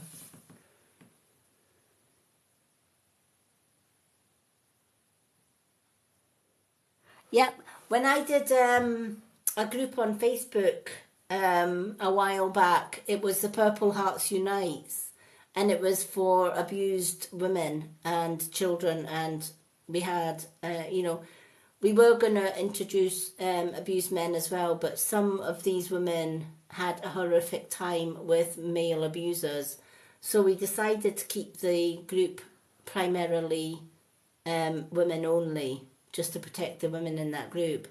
But it was actually called Purple Hearts Unite, and it was a safe place where women who had gone through bullying or gone through abuse could come into the group and actually tell their story in a safe environment without judgment or without putting themselves at risk.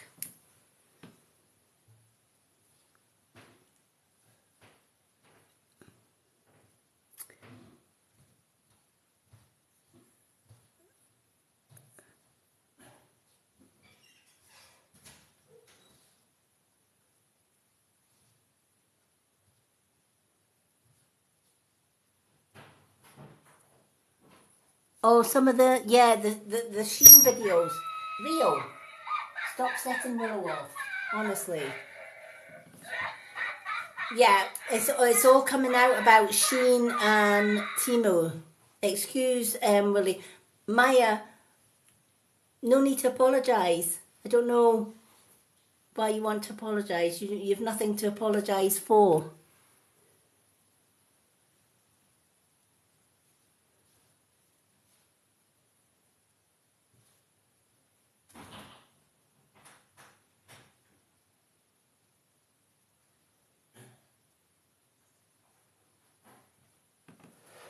please don't feel that you ever have to apologise for anything.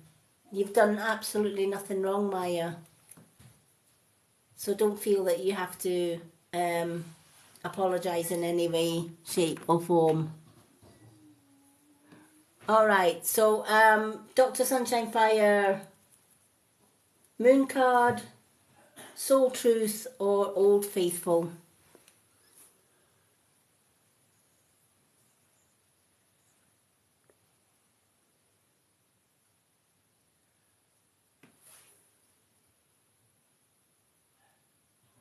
Oh, Lisa, no, you're welcome.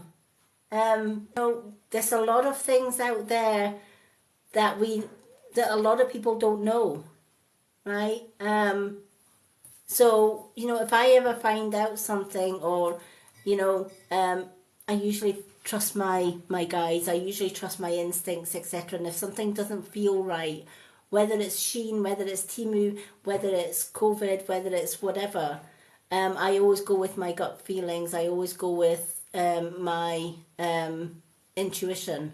I never follow anyone that knows me really, really well. Don't ask me to follow man-made rules. I just don't do it. I have my own universal rules. I have my guides, I have my angels, etc. I'm more than happy following their guidance. I never go wrong that way. But if I can somehow or some way share a little bit of wisdom with you all, then that's what I'll do.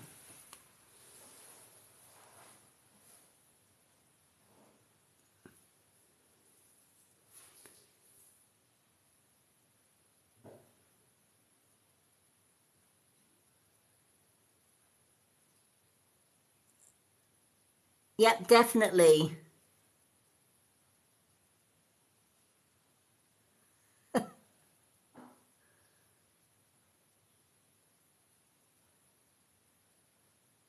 Oh, yeah, absolutely. I call these the Old Faithful because I bought these cards. I'm just trying to think. It must have been about 25 years ago. I've had these cards for about 25 years. As you can see, they're a bit worn and tattered. But I've got many, many decks of cards. As you can see, I don't know if you can see behind me, in the unit behind me, there are rows and rows and rows of different cards that I use from time to time. But out of all of the decks of cards that I own or that I have, my oldest deck is this one, the Rider-Waite Tarot. And I call it my Old Faithful because even though all my other decks are very accurate, what I find with my Old Faithful, especially when I'm using them for myself, for my own readings, is they are brutally truthful and honest with me. They don't hide anything from me. They don't sugarcoat nothing, right? Whereas sometimes when you pick a few oracle cards, they will be just as truthful, but some of them gently give you reality or gently give you truth. Whereas I call these my Old Faithful because if I want brutal honesty, etc., these are my go-tos, especially for myself if I'm doing readings. So these ones were always nicknamed Old Faithful. So that's why these ones are always called Old Faithful. So if you hear me talking about Old Faithful deck, that's what these are.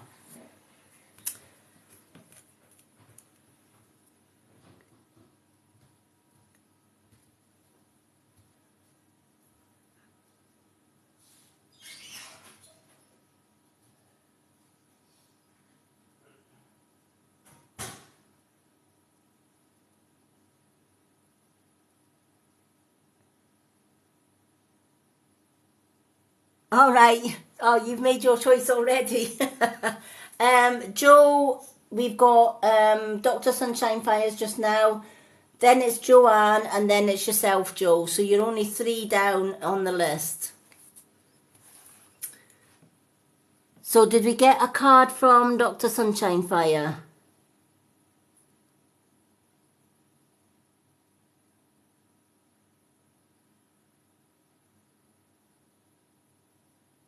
Hello, Lisa. Yes, I am in Scotland.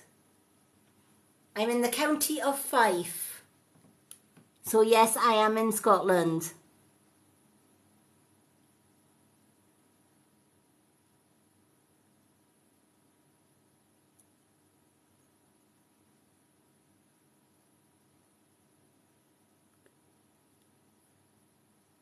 Alrighty.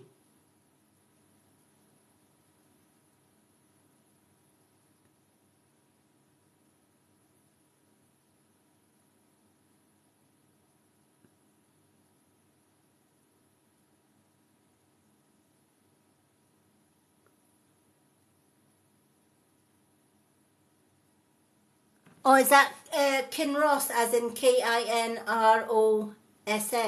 That's just up the road from us. It's not far. You're not far from us. Joanne, don't be sorry. We love questions like that. And yeah, feel free to butt in with questions like that. It's fine. We are all sort of friends and family. Everybody's welcome, and everybody's welcome to chat, etc., etc., and ask questions. Oh, Kinloss. That's a little bit away from where we are. We're in a little county called Fife, near Dunfermline.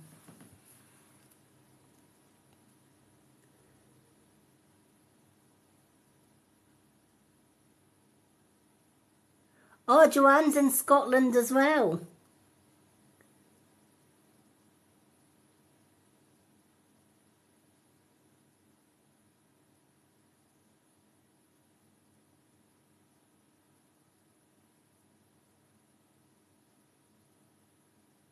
Oh, Miss Diane's still here. She's not feeling very well. Oh, bless. I'm sending in some healing to you then. Ah, Dunbar. I've been to Dunbar. Well, I've passed through Dunbar quite a few times.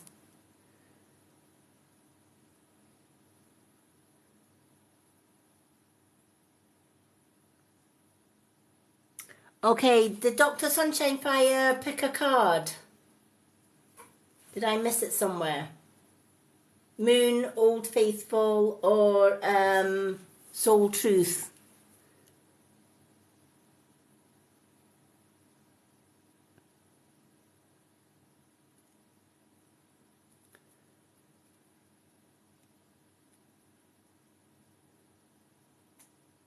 Oh, Spirit pick. I was going to say, do I have Spirit cards? Okay, for Spirit to pick. Okay, let's see what Spirit are going to pick for. Alright, out of the 3 decks, it's the Soul Truth are almost floating off the table in front of me here. So I'm going to pick Soul Truth. And yeah, it must be Soul Truth because they are flicking my cards left, right and middle centre. This is where Spirit, I know, when I ask Spirit to choose cards, they go flying. Alright, let's give these cards a good old shuffle. And ask my guides to pick a card for Dr. Sunshine Fire. Alrighty.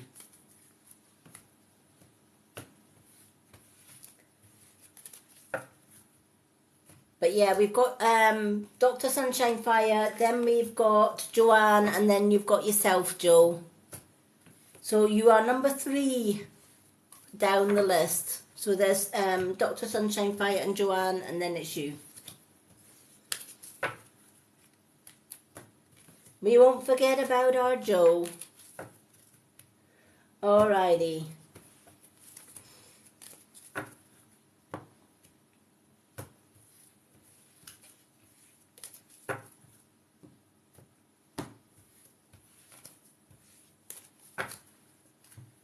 Okay, so your card is, am I in my head or am I in my heart? Am I in my head or am I in my heart? I love this card. What is the quality of your self-talk when you talk to yourself? Our brain is like a muscle. If we condition it daily, the fears and the limitations will take over. Mastering our thoughts is about being the creator of our own life. When your head meets your heart, that's where miracles happen. And the soul action. Today, master your mind. Watch an inspiring video. Do some tapping. Read an empowering book. Or write out all the reasons why you believe in yourself and your dreams. Power over mind and matter. I absolutely love this card. Many people work with the human brain. The heart, they don't give a monkeys most of the time, right? Or they work with the heart and they forget the brain, right? But in all honesty, when we work from heart, we connect with the brain. But if we work just solely with the brain, we are disconnected from the heart. So a lot of light workers like myself know that we have to connect to heart in order to connect to brain, in order to connect to our subconscious brain, which is our spiritual brain. So this reminds us to look deep within and not just work with the human brain on its own. The human brain will take you down every wrong road possible, right?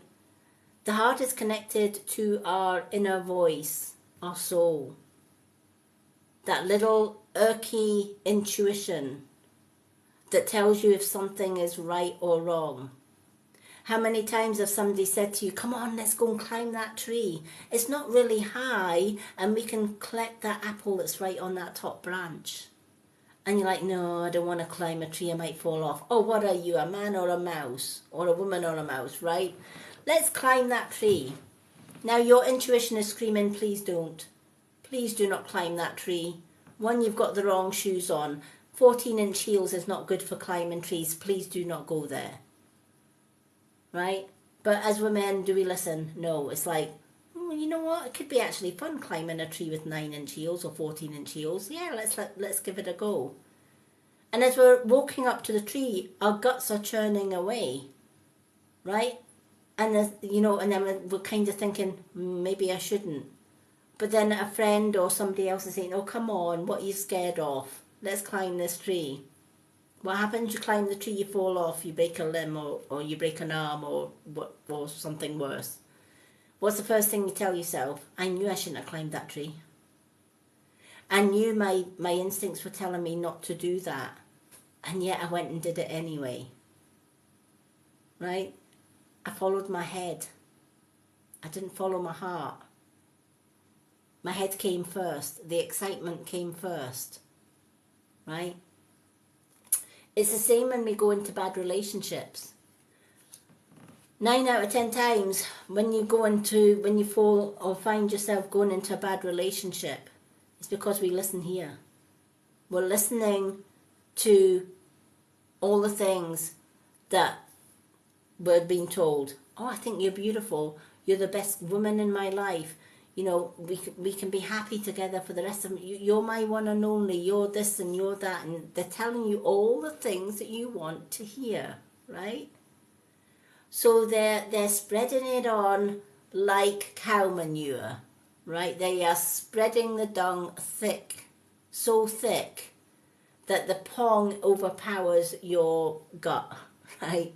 So you're like, oh, I love this. He's giving me flowers and he's giving me roses and he's telling me that I'm his only one and he's telling me that he wants to spend the rest of my life together. And this is great. Now he wants to have children and now we want to get married and have a house together. This is fantastic. All my dreams have come true, right? We're following our brain, right? We're following our human brain. our human brain's going, yeah, let's go for this, right? So before we know it, we've been flung down the aisle. We have 2 or 3 or 4 kids somewhere down the line, right? We've got debts coming out of our ears because you're trying to save and he's spending all the household money, right? Either at the betting shop on the horses or another woman when he's telling you he's at work and he's away with another woman, right?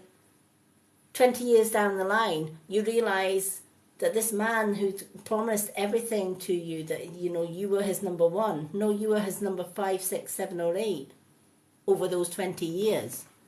Because when he got fed up with you and the screaming kids and the changing of the nappies, you know, he was doing an extra hour at work, not. He did his usual work, and the extra hour was chatting up somebody else and telling somebody else the very same thing.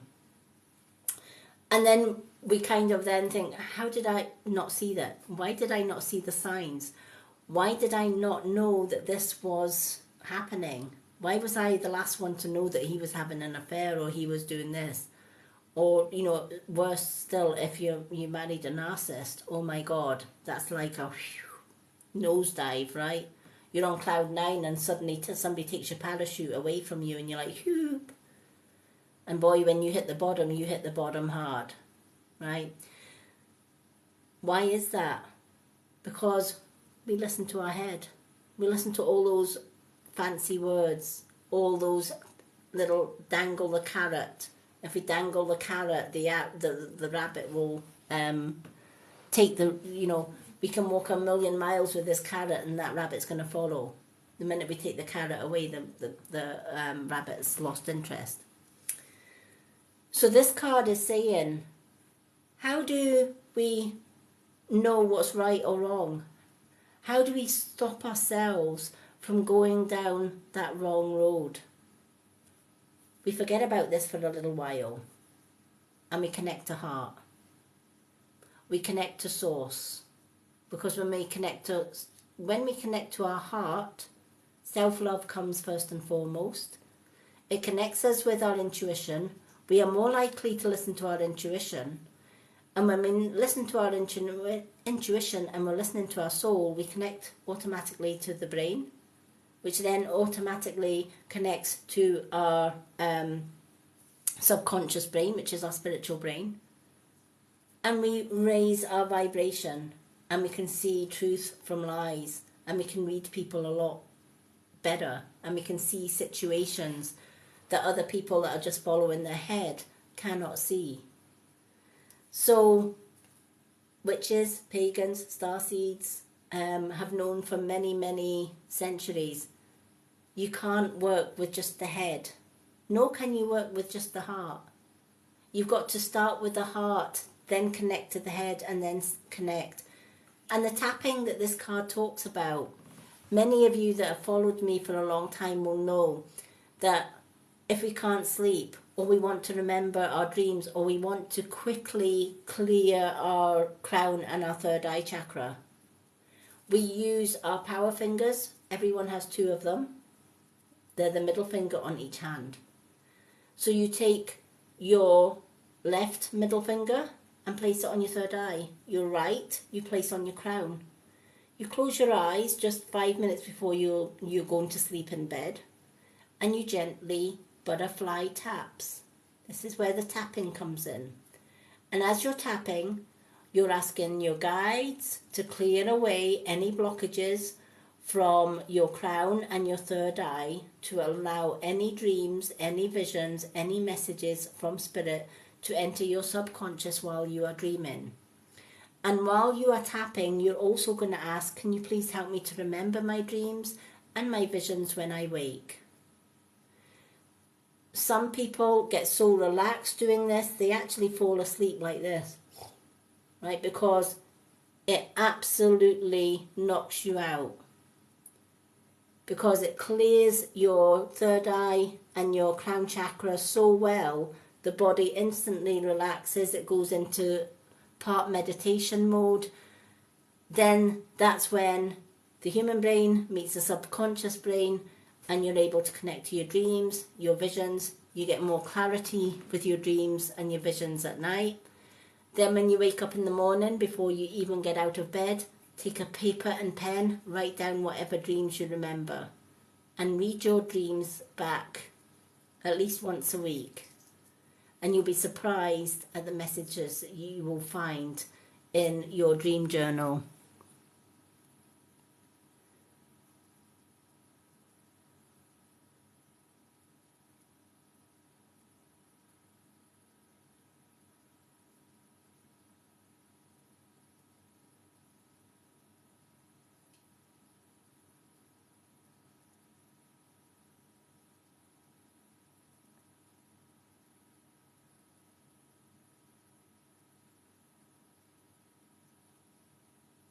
Yep.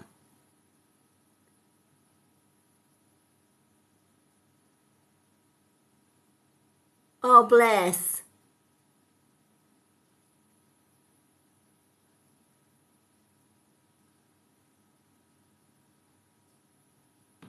It does. Honestly, the tapping works, but it doesn't just work for your third eye and your crown. If you want to cleanse all your chakras, start with the crown and the third eye. So always your right on your crown, your left on your third eye, and gently tap. Then you're going to move down 2. So then you're going to go from here to the throat and the heart. Gently tapping. Then you're going to go down 2 again. So your right hand this time, or your right finger this time, is going to go onto your solar plexus. Your left hand is then going to go on to your sacral. And you're just gently tapping. And then when that has done, you can finish with the left hand on the root and the right hand on the back on the crown to actually balance and align all chakras. If you feel that it's only your heart chakra that is blocked, then you can just simply do a single tap. Or you can simply do, okay, my heart chakra's a little bit blocked, so I'll do my heart and I'll do my crown. Or I'm feeling a little bit stressed today, so I need to clear my mind. So I'm going to do my root chakra to clear away the stress, and I'm going to use my right for my crown, and I'm just going to tap those chakras just to clear away any blockages. And it will work, because when you're tapping, you're moving blocked energy away from those chakras. And as you've just heard in the comments, those that have followed me in the past have tried it, and it does work. It does put you to sleep, especially if you've got insomnia and you're really, really struggling with sleep. If you use the tapping and you use the sky and earth grounding before it, it's a powerhouse of being able to shut down the body, to shut down the busy mind. Move all that stagnant negative energy out of the way in order to have a better night's sleep. And let me tell you, when you do your tapping, you will feel so much more alert in the morning. You wake up and you're like, yep, I'm up, I'm ready to go. How many of us struggle to get to sleep? And you sit there for hours and hours looking at the ceiling. You're up for a drink, you're down, you're up for a drink, you're down again, and you're trying to get to sleep and nothing works. You count the sheep and, you lose count of the sheep and you're like, I still can't sleep, right? And when you do fall asleep, before you know it, the alarm clock's woke you up. You're still half asleep because you're overtired by this time, so you're kind of groggy, and you start your day like, where's the coffee, right? And it's like, don't speak to me till I've had my coffee, right? We've all been there. We've had days like that, right? It's like, get out of my way. You can speak to me once I've had my coffee, but until I've had my coffee, just don't talk to me, right? Whereas if you use sky and earth grounding meditation and the tapping, it makes such a huge difference. Honestly, it really does. So going back to Dr. Sunshine Fires, if you're listening to your head too much, then that's why this card is saying it's time to connect to your heart and your head. And as the action point states, today master your mind. Watch an inspiring video. Something like my sky and earth grounding meditation video. There's an inspiring video for you. Do some tapping. Read an empowering book, or write out all the reasons why you believe in yourself and your dreams. Again, positivity. Right? Because if we work with our mind, our human mind is programmed as part of the matrix to think negatively or to work with negativity. Whereas if we work with heart and mind, we work with positivity, positive affirmations. In fact, myself and Bluebell were talking about that earlier on.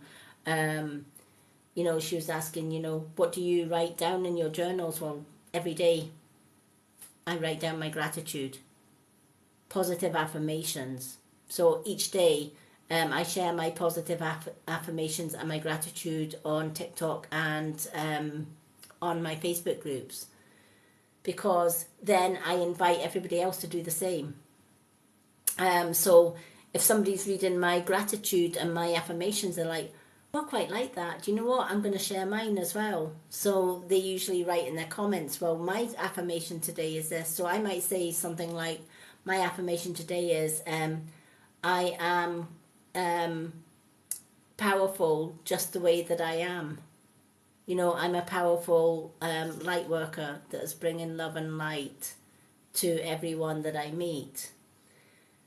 My gratitude, I am grateful for my fiance. I'm grateful for the people that I meet on my journey through readings and through giving my spiritual advice. I'm grateful for all of that. I'm grateful for my birds. I'm grateful for being alive. So when I'm sharing that with everybody else, everyone else is reading it and thinking, oh, you know what? What am I going to tell myself? Something positive. Just one thing. It doesn't need to be a list. You can just tell yourself one thing. And then tomorrow make something new. Tell yourself another positive, but change it up a little bit. So sometimes we need somebody to take the lead, right? Sometimes we're like, well, I don't know what to say. I don't know what affirmation I'm going to use. I don't know what I'm grateful for. There's so many things. How do I narrow it down, etc., etc. So when they're reading my post and they're saying, oh, Lady Moonlight feels powerful today, or Lady Moonlight feels successful today, or whatever else, I'm in control of my life, or I've got this, or whatever. And then they'll read my gratitude and they'll think, that's gave me something to think about. So, if they haven't got a notebook or whatever else, they can simply jot it down in the comments. And it's lovely then when I look back on my posts to see Bluebells maybe wrote down her affirmations, or Dr. Sunshine Fires wrote down her affirmations. And you can see that everybody has different gratitudes, everybody has different affirmations. But not only are we seeing everybody's differences and realising that we're all individual, we're all our needs are different, our aspirations are different, our goals and our dreams are different. But in reading other people's, we get inspired to write our own in. And then we write our own in and somebody else gets inspired by what we wrote. And before you know it, it starts off with one person sharing their dreams and goals and affirmations and their gratitudes, etc. And before you know it, 30 or 40 other people have joined in. That's 30 or 40 people one person has inspired to be positive every day. So think about it like that, that we can control our mind and our heart by positive affirmations, daily gratitude, doing the tapping, watching an inspiring video, reading a spiritual book that, you know, etc., etc., right? Watching a Lady Moonlight video, especially on a spiritual event night or whatever, right? So many people have come back to me and says, you know what, I'm so glad that I found you because I've learned more from you than I have in any book or whatever. And you'll be surprised at how many people have asked me, would I be willing to write a book? I have gave it some thought, but I'm thinking, where would I find the time to write a book? But maybe one day I will write my autobiography. But until now, until then, I just feel that the universe has got more important work for me to do. But maybe one day, when the world is in a better position or in a better place or whatever, yeah, maybe one day I will write that book. So I hope that helped. Oh, thank you, Lisa. Thank you so much. Alrighty. So, Dr. Sunshine Fire, I hope that has helped a little bit. So we've got Joanne next. So we've got Joanne, Joe Boxer, we've got Kelly, we've got River, and we've got Jenny. So Joanne, what card would you like, my love?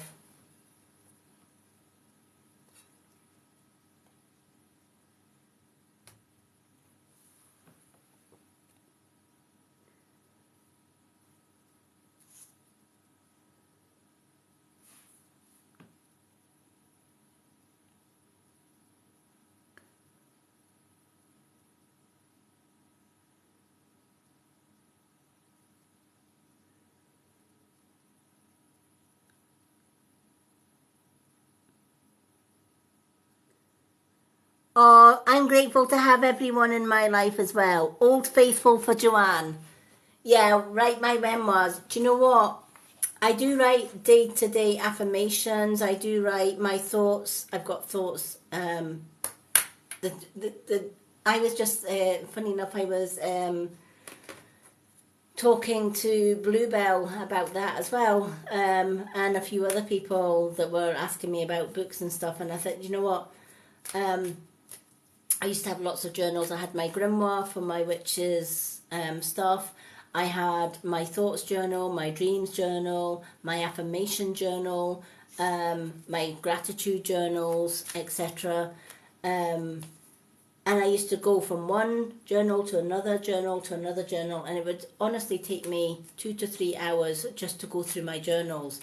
And the best thing that I ever bought was the, you might have seen it on TikTok, the P. Louise diary. OMG, a year's diary, but it's about that thick. And it has sections for absolutely everything every day that I actually write in about 5 or 6 journals. So just that one journal changed my way of doing things, and I have a lot more time now because I write my affirmations, my dreams, my goals, my thought journals, everything in that P. Louise diary. And then my grimoire is separate. So I cut down 6 or 7 journals into 2. To me, that was massive. But, you know, in those journals, that's my life story. That's who I am. I only started journaling when I left my evil ex. There's no way when I was going through 30 years of abuse, I could write a journal. For one, he would find it. And for 2, he would destroy it. I had my mum's photo album, which had every single photo of my mum, my dad, my family, my brothers, my sisters, etc. when we were young. And when my ex found out I was leaving him, when I was at work, he burnt the whole lot.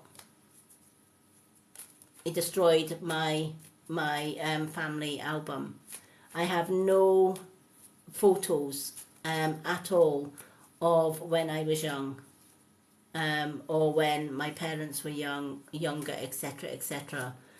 The only photos I have were photos that maybe my other family members may have had. But because they weren't my direct family, and I had my mum's huge photo journal, which photo album that she kept absolutely everything, my evil ex decided, well, if she's leaving me, I'm destroying her memories, I'm destroying her past, I'm taking away all of that from her. I searched the house from top to bottom before I left, could not find this dream journal anywhere. He denied ever having anything to do with the photo album, looked everywhere for it, could not find it, etc. And it was later on that my daughter said that he had burned it. So, yeah, all my memories when I was younger are all up here. So I could not, in all honesty, write journals for the 30 years that I was married to an abuser, because they would have just been destroyed. So there was no point. So my journaling only started 9 years ago. But I'm so glad that, that's 9 happy years and not 9 dreadful years. So I'm kind of blessed that way. But yeah, I guess that's my memoirs. My memoirs are, when I'm journaling my thoughts every day, when I'm journaling what I'm doing every day, I've got to-do lists and everything. Somebody finding my journals later on in life are going to say, oh, right, when she was 58, she was journaling that she was doing lives on TikTok, etc., etc. I was actually thinking about that the other day. I'm thinking, do you know what? All those videos that I've ever done on TikTok and on YouTube, when I'm not here, they're still going to be there. That's going to be absolutely weird for the people that I leave behind, let me tell you. Knowing that I'm in spirit and there I am doing my lives on a TikTok account, which probably I won't be able to close down because nobody would know my password and stuff like that.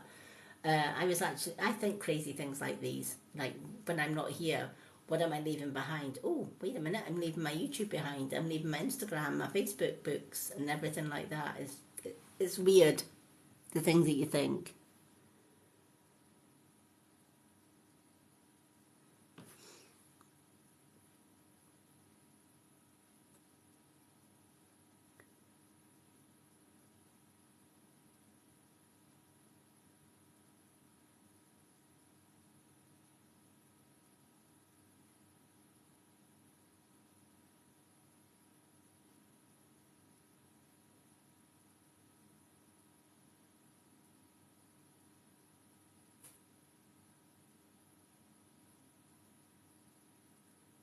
Yep.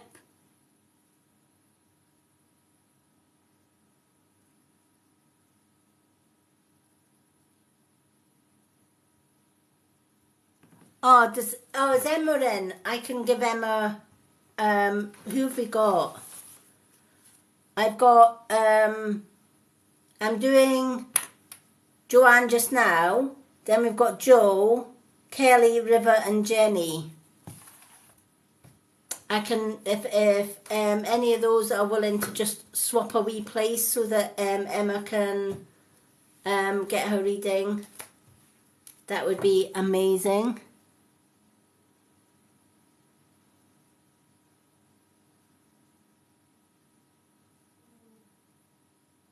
Thank you, Joe. Joe, as always, you're a gent. Right, let's put Emma, then Joe, then Kelly, River and Jenny.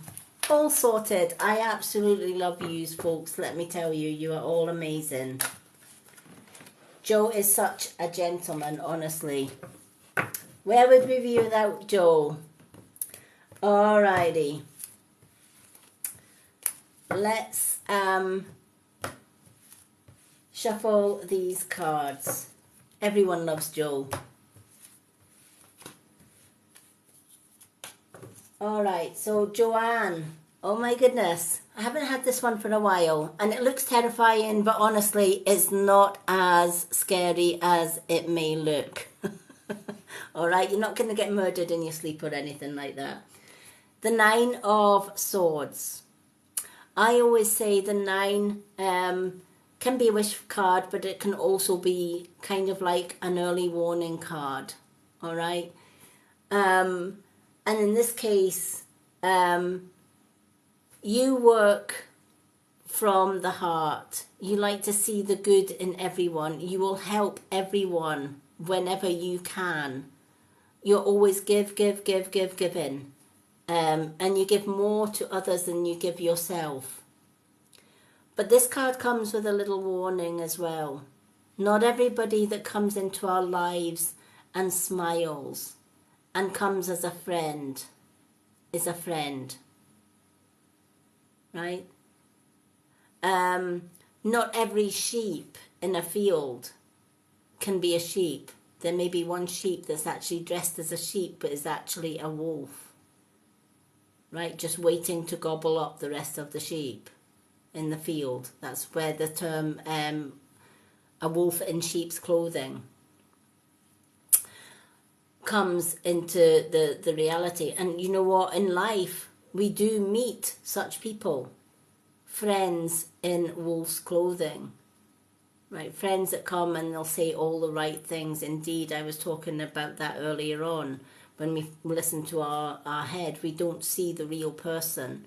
We just hear what we want to hear or what they want us to hear. That, you know, I always get suspicious when I get strangers come in really early on into my life. And, you know, they stalk everything about you. So they're always, you know, everything that you do, there's a constant like on absolutely everything. Which is nice, because a lot of my followers do that. That in itself is not so scary. It's actually nice because they're taking the time to like everything you are. But it's the extra little things that they do that starts the warning bells going. Because not only are they then liking everything, commenting on everything, telling you how wonderful you are, the next thing they come out with the term, "You're my bestie. We are besties for life. You are stuck with me for life." Right? 9 out of 10 times people would say, "Oh, isn't that sweet? They like me so much they want me in their life for good." No, they're buttering you up. So that you are so blinded by their kind and loving thoughts and words that when you least expect it, they're going to stick the dagger in. Right? They're going to take everything that you tell them in trust. They're going to twist it. They're going to spread lies and untruths. And those lies and untruths are going to come as sharp daggers to hit you back. A good example to explain that would be when I was with my ex. I had a friend just like that. She came into my life. Her daughter went to the same nursery and the same primary school as my daughter. And we got chatting. And everything that I liked, she liked. Everything that I liked to do, she liked to do.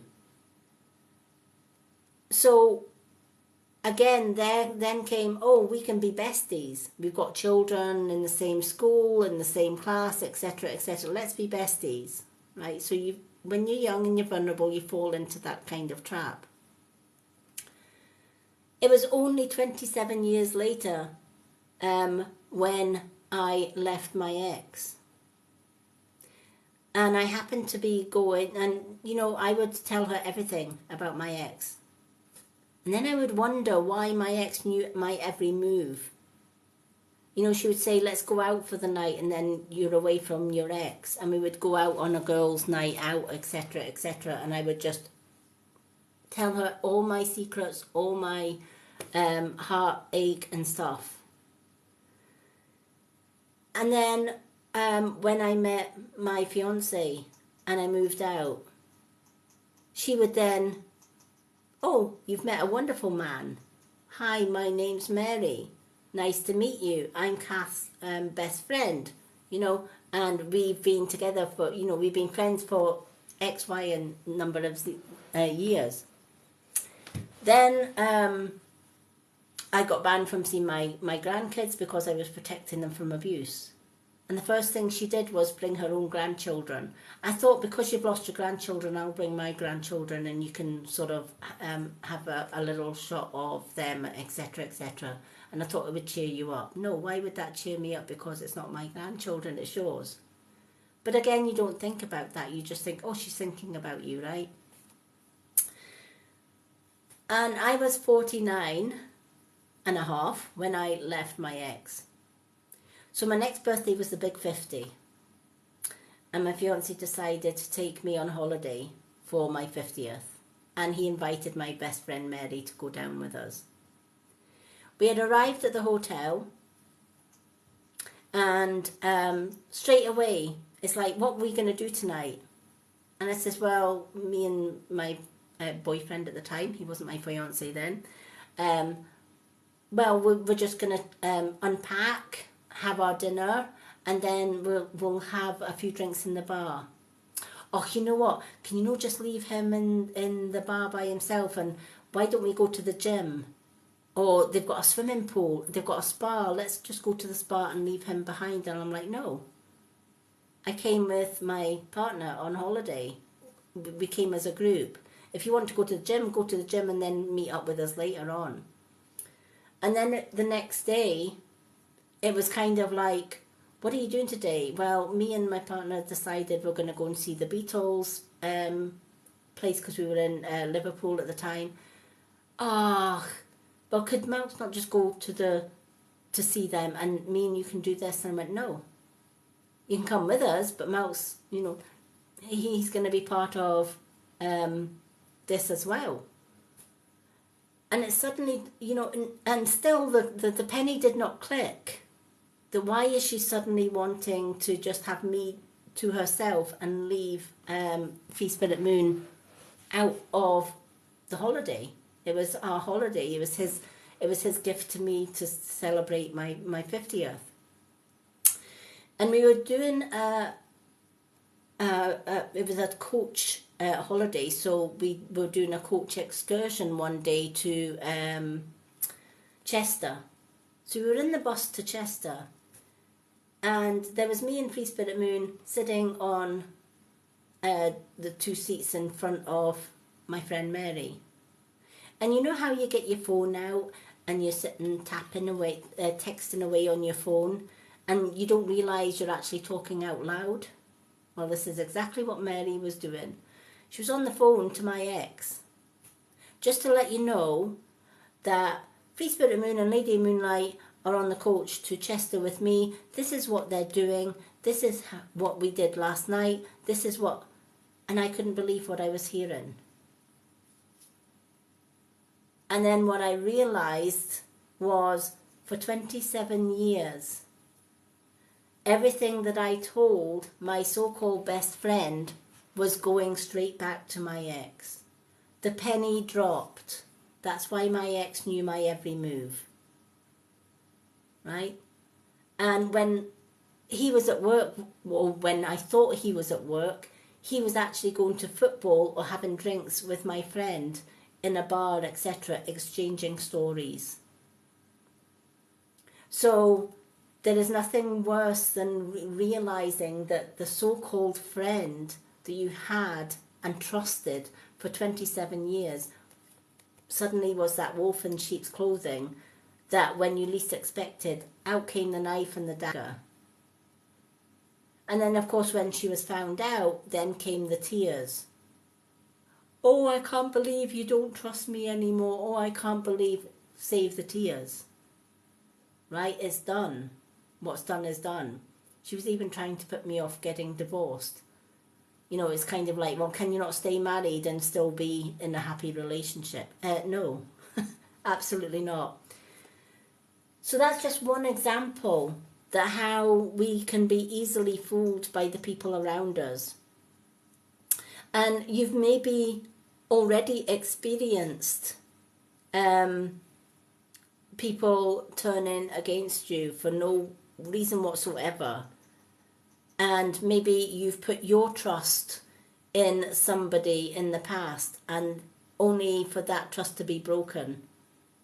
And you've kind of like, oh my gosh, I've told this person my whole life story. And they used all the information that I was giving them to sort of twist and turn, etc., etc.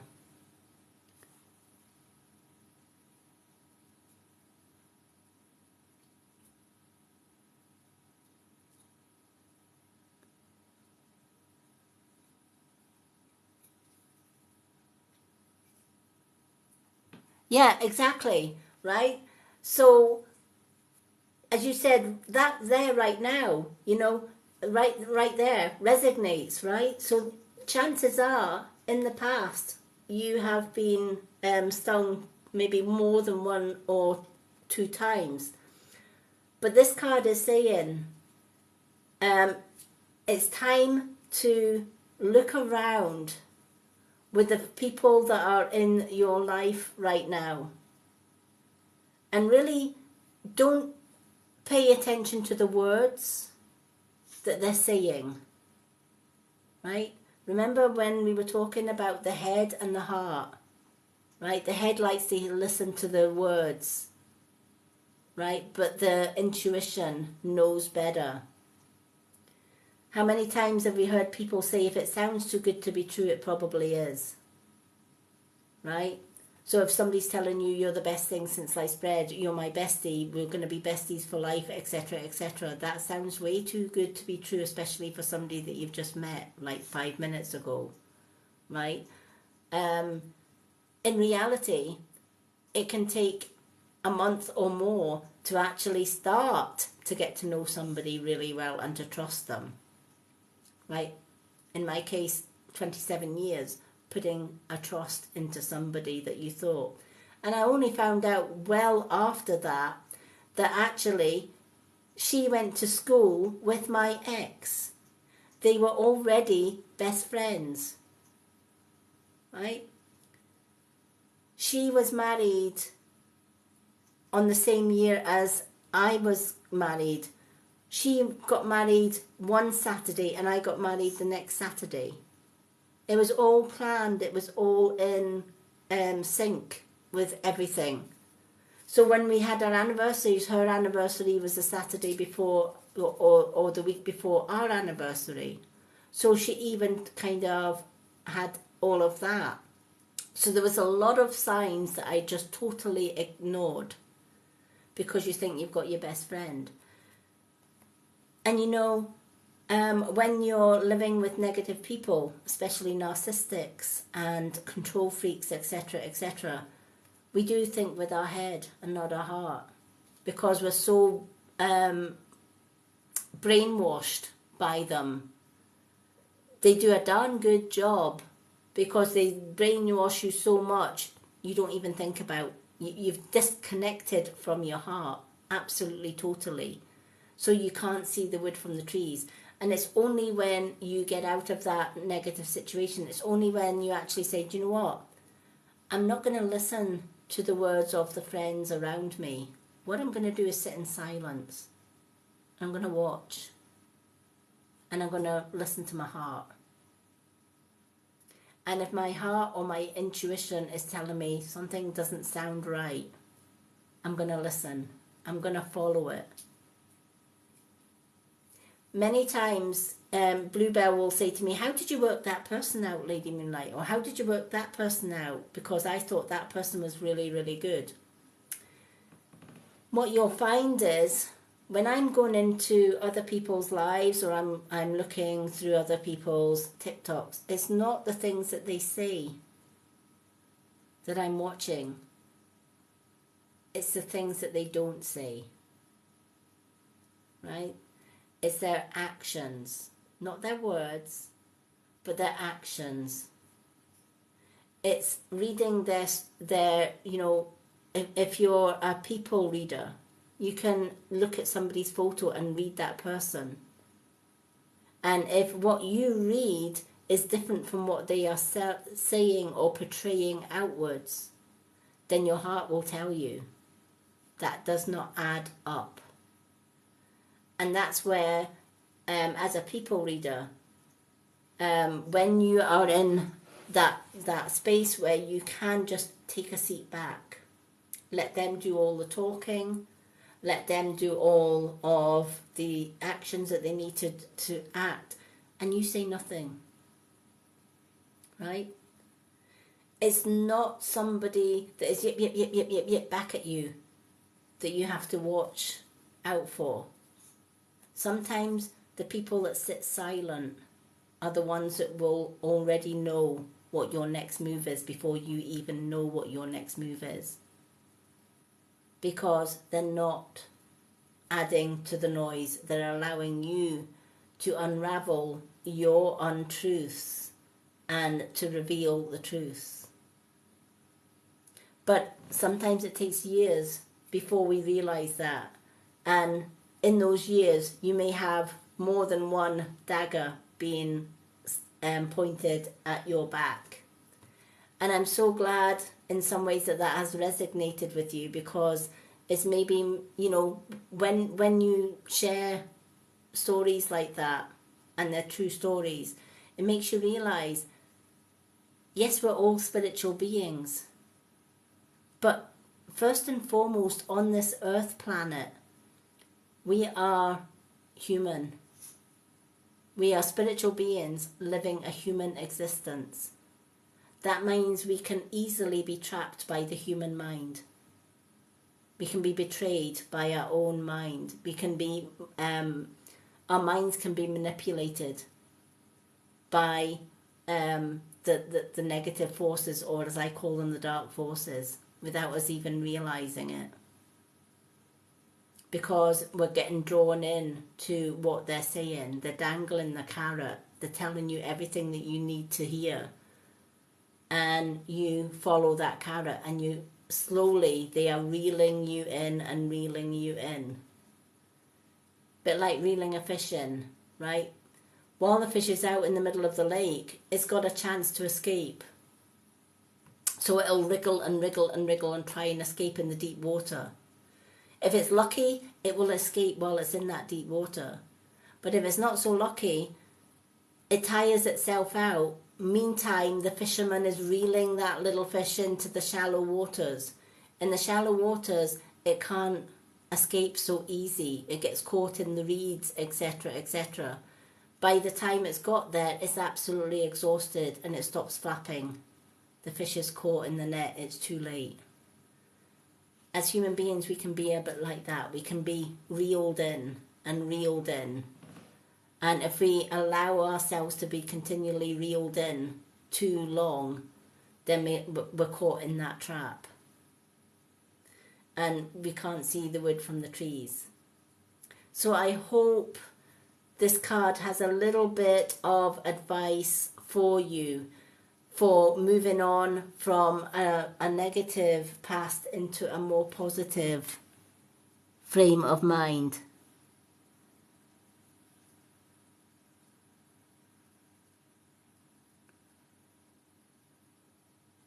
Absolutely they do, Lisa.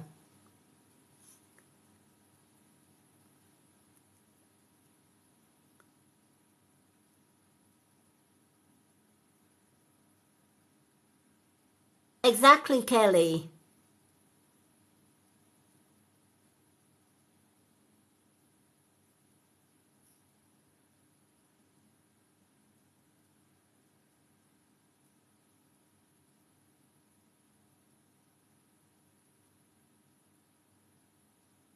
Oh, perfect. Do you know, you'll see more sitting in silence and observing, Joanne, than you will ever see if we're just, saying, oh, thank you. Yeah, of course we'll be besties. Yeah, of course, we'll have this wonderful relationship. Yeah, of course I'm going to be your forever and your only one and all the rest of it. Yeah, right. But if we actually sit in silence and just let them keep babbling and babbling, and I understand what Kelly is saying too. Even when my fiance Free Spirit Moon, when we're out and about and we're sitting on a summer's day, maybe sitting outside on a bar, we're talking, but we're people watching. We're constantly watching people. And I amazed myself, because I'll say to him, see that woman there that's just walked? Oh my God, what such a hard life she's had. Notice the way her man has her hand all the time. She hasn't got space to breathe. And if she goes too far in front, he's yanking her back. There's an abused woman. But look at that couple. They are walking hand in hand. They are smiling. They're laughing. That's a perfect couple made in harmony. And, we surprise ourselves. He's really good at people watching as well, or people reading. And we love that. We just love seeing people walking past, and we can tell whether they've had a good life, a bad life, or whether they're a good soul or a negative soul, etc. And it's a wonderful gift to have. And you do learn that you'll learn a lot more just in listening to the silence than you ever will in a crowd.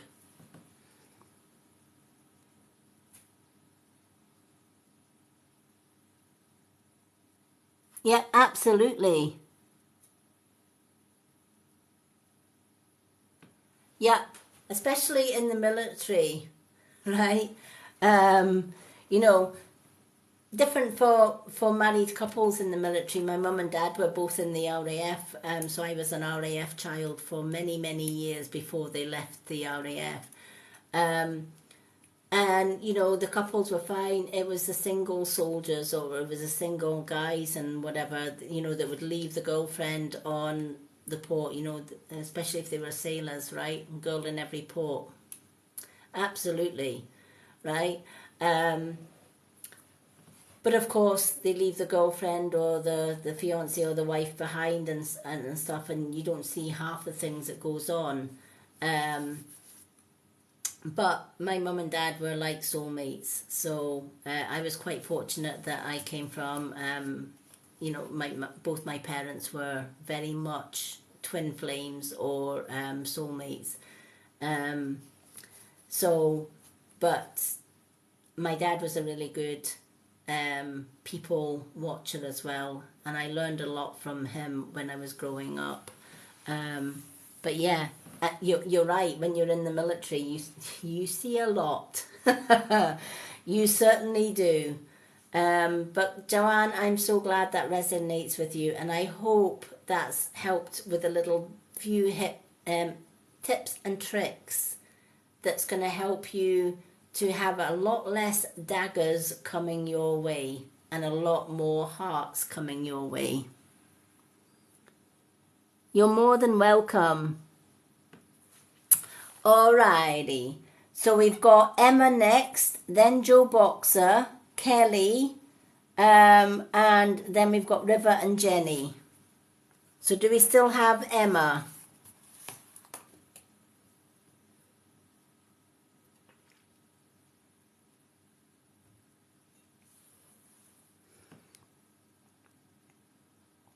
Hello, Emma. What card would you like, my love? We've got Moon card, Soul Truth, or Old Faithful.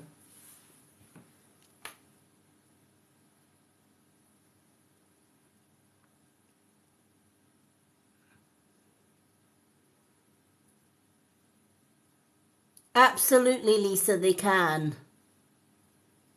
Thank you, Donna. This is not my true colour. I do have purple hair, but it's a slightly darker purple. This is just a filter that I use because I like the sparkles in it. I wanted a bit of sparkle in my hair, but my genuine hair is purple. This is just a lighter purple than the purple I've got in my hair. But I was trying to get a purple with glitter through it, but on the filters, but this was a lighter sort of purple, but I quite like it. My next colour might be this colour, I think. I might go a little shade lighter and have this. Purple is my favourite colour, whether it's light purple or lilac colour like this. But I do like it.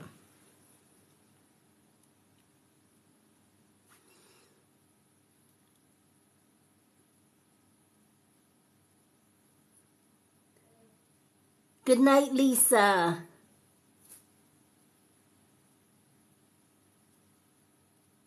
Oh, thank you, Donna.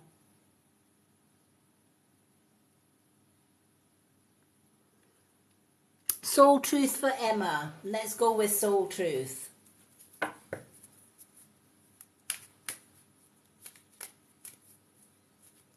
Alrighty. Lovely to see so many people coming in. Every time I go live, I meet some wonderful new people, and I love that. This is why I love TikTok. I've been doing readings in the past on Facebook for many, many years, and Facebook's a world apart from TikTok. You know, people will dish. One card has flew out of the deck, so I'm going with that. But people will dish TikTok a lot of the time. They'll say, "Oh, there's a lot of negativity on TikTok, and I prefer Facebook and whatever else." But do you know what? It doesn't matter where you go on social media. You're going to get negative, right? Let's face it. Whether there's negative people on Facebook, there's negative people on Instagram and Twitter, etc. You're always going to get that.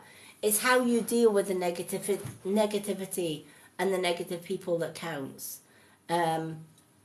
We pride ourselves when that I've got a good set of moderators that they know what I will accept and what I don't. And one thing I don't accept is people coming in and being negative.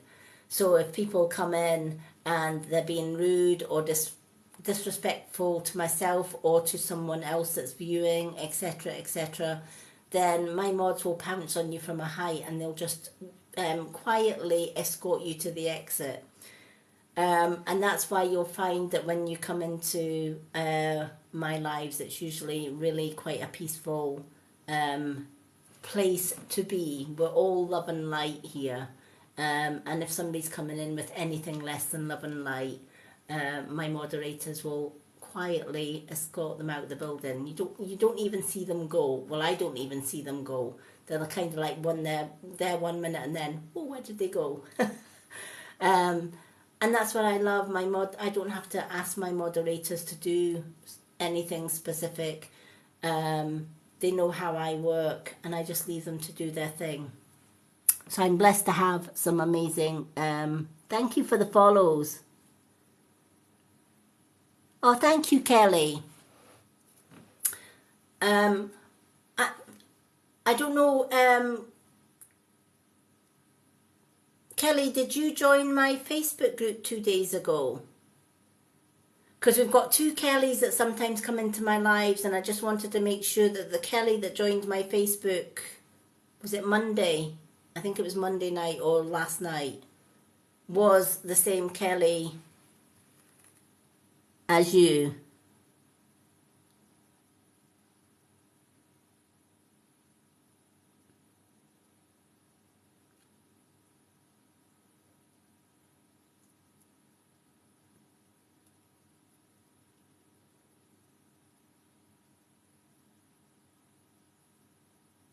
Ah, perfect. Because I don't know if you've got Facebook Messenger, but I sent you a little, it was maybe in your Facebook Messenger requests. But I did send you a Facebook message to your profile. So if you check your Facebook Messenger, etc., because remember I was going to help you with a few spiritual things. So if you check your messenger maybe later on, and then once you reply, I think, then it shows up in your messengers.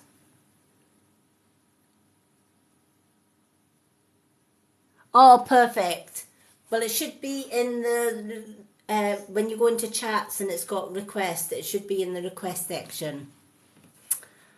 Because I did send you a message saying, hi, how are you? So hopefully you'll get that message. I also left you one on TikTok as well. So I thought, well, if I don't get her on one, I'll get her on the other. Alrighty. So for Emma, where can I create more space? Where can I create more space is your card. Instead of filling yourself up with busy work and things to do, create more sacred space in your schedule, in your home, your mind, your lungs, and in your heart, and take time just to be. And the soul action, do a clutter detox of your schedule, your home, your innermost self, and make space, and clarity will come. I absolutely love this. A lot of the time when we think, oh, declutter, make space, it means like clearing out your wardrobe, clearing out all the stuff that you've collected over the years that you don't use and putting them in a jumble sale, right? That's when somebody says declutter, that's the first thing that comes to our mind. But when it's a spiritual message like this, the decluttering that they're actually talking about is looking through every aspect of your life and taking away the things that don't resonate with you, that don't fit your lifestyle, doesn't fit your purpose. All right. So if you're wanting to, for example, get rid of the negative, right? The first thing that you need to do is clutter the human mind, right? Clutter what's inside of us. And we need to get rid of negative thinking, negative way of doing things, etc. Because what you'll probably find is, because I feel life has been pretty tough at times for you. And like so many people, you've had friends come and go, you've had friends that are not friends, or friends that claim to be friends and then do something that is totally stabbing you in the back or whatever. You might have people that say one thing but do another, right? They always say, don't they, that out of all of your friends that you have in life, you can count the number of true loyal friends on the fingers of one hand. That's absolutely true when you actually declutter a friends list, right? You think you've got loads of friends, I've got 10 friends. But when you actually sit and declutter, right, how many of my friends, for example, are there when I need them just as much as they are here when they need me? Right? How many of us fell into that trap? We give everything to our friends when they want help. 4 o'clock in the morning, 2 o'clock in the morning, whatever. Doesn't matter if we're tired, we'll answer that phone and we'll say, yeah, no problem, come round, I'll put the kettle on. And we, half asleep, get up and we welcome them into our home. We'll say, right, let's put the kettle on, let's have a coffee, let's talk about it. You can stay the night, you can sleep on the couch or whatever, right? And we will go out of our way to help our friends till you're the one that's in the crap. And you're the one that's phoning them at 4 o'clock in the morning and there's no answer on the other side. Then you phone them the next day and they're still ignoring you. Or you send them a text, I'm really struggling just now, I could really do with a friend, do you fancy coming over for a coffee? They're nowhere to be seen. Oh, sorry, I'm too busy, I've got to do this, I've got to do that. So when you need them, they are nowhere to be seen. And then when you don't need them anymore, but they need you, suddenly they're at your door. Right, I need your help. Right? Oh, of course, no problem. Of course I'll help you. Yeah, of course I'll do that. Right? And then somewhere down the line you realise, wait a minute, I must have mug written on my face because I'm just being walked over here.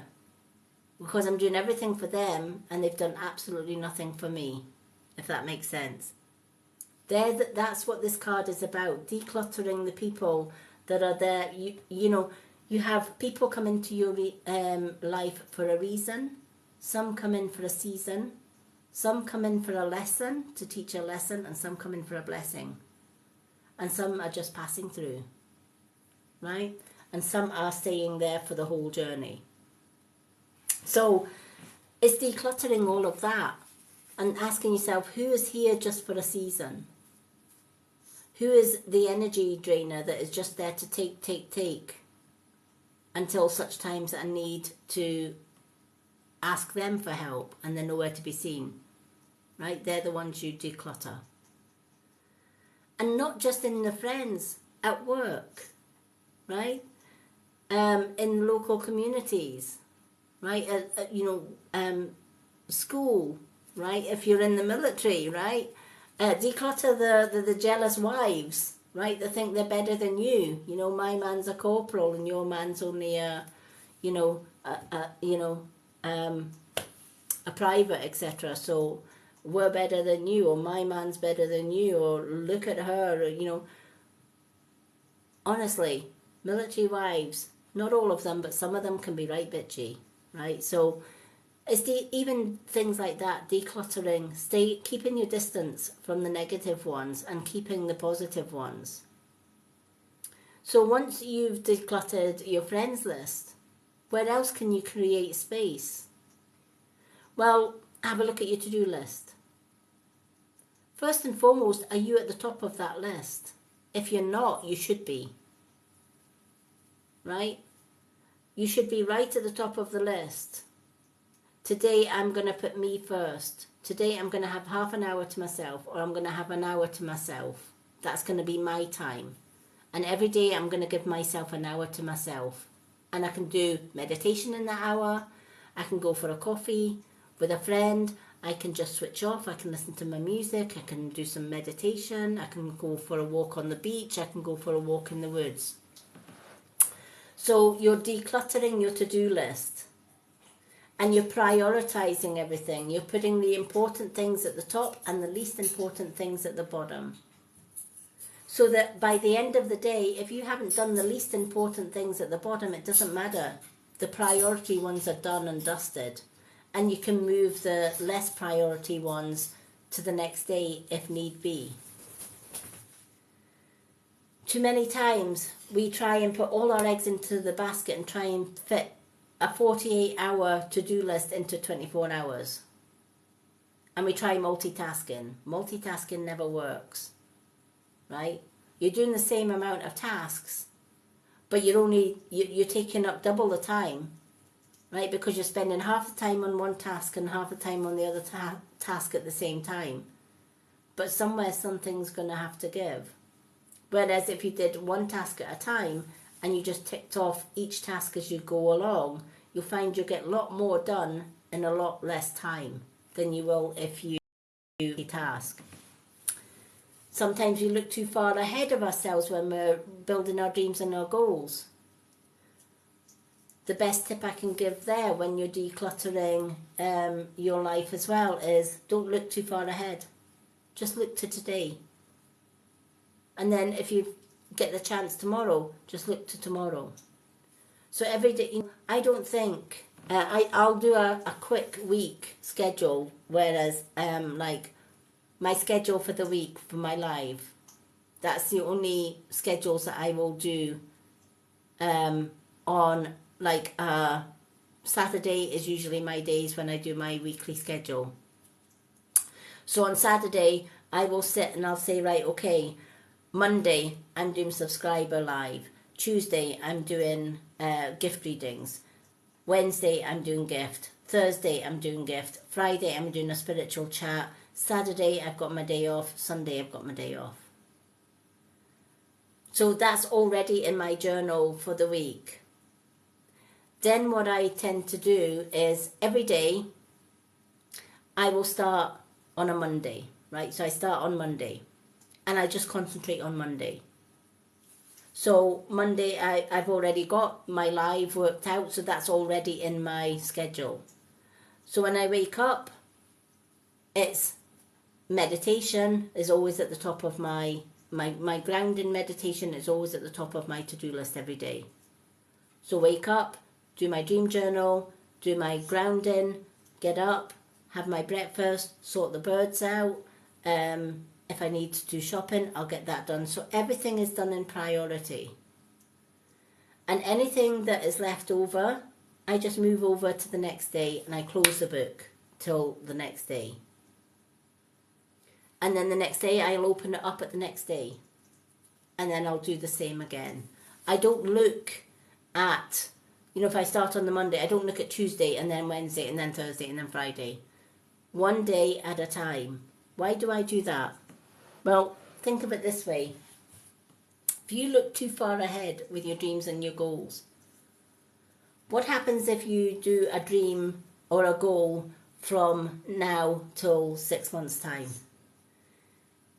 And you're setting all of that down. So every day you're writing, right, today I'm going to do this, tomorrow I'm going to do that, next week I'm going to do that, next month I'm going to do that, next month I'm going to do that, right up to the 6th month.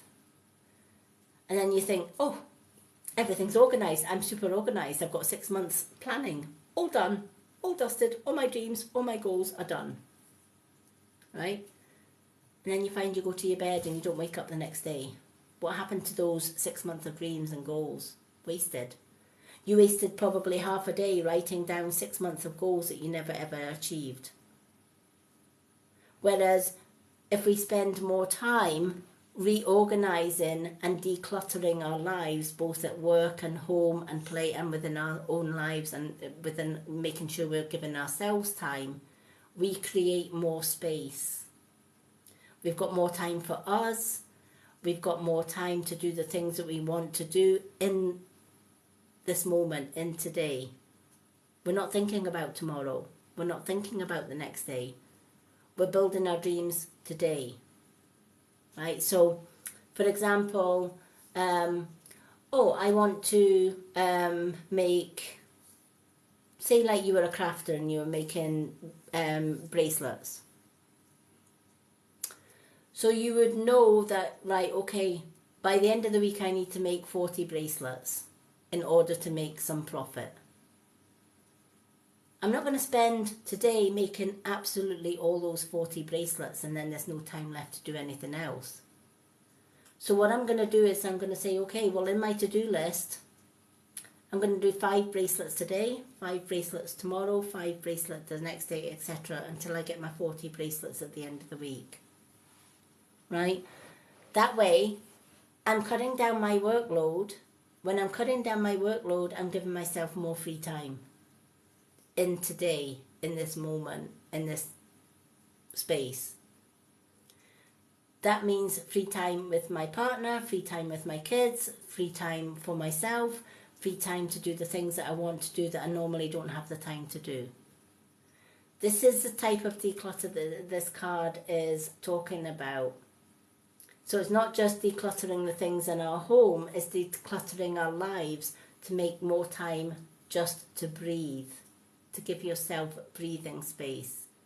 Because when this clutter card comes into reading, it's saying there's too much happening in the one day, if that makes sense. It's like there's way too much things on your to-do list and you never get to the bottom of that to-do list.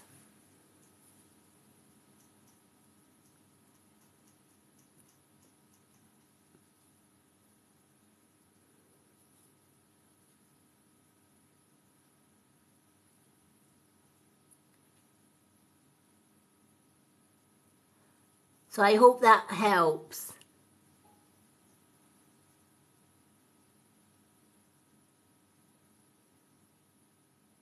Oh, we have, is it Tway? Let me just scroll up a few sentences here to see what I've missed.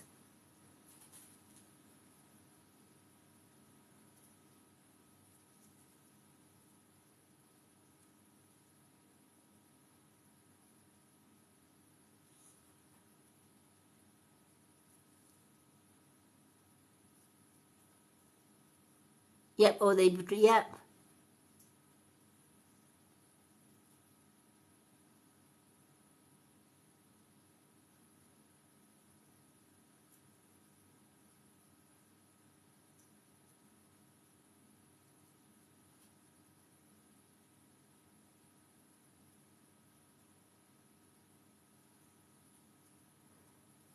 Oh, bless. I absolutely love yous too.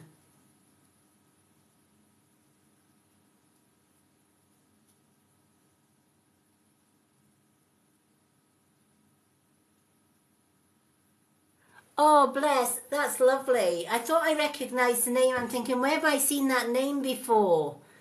It was a girl from Germany. Definitely have to give her a card next time she's on. If she joins tomorrow, can we flag her up so that we can add her to the list? Because I think she was on last night as well, wasn't she? She was on last night, and she's obviously came in today. Oh, I'm sorry I missed her. But yeah, let's definitely add her to the list. But yeah, if everything is definitely, life is hectic and everything is too cluttered and there isn't enough hours in the day to do everything that you've got on your to-do list or your goals, etc., this is exactly why you've got this card, Spirit, saying you're taking on too much. All right, and somewhere along the line something has to give, right? And sometimes if we take on way too much, we tire ourselves out. We're mentally and emotionally and sometimes physically exhausted. And then if we're too exhausted, we don't sleep because our mind's always ticking, because we think, oh, I never got that done today.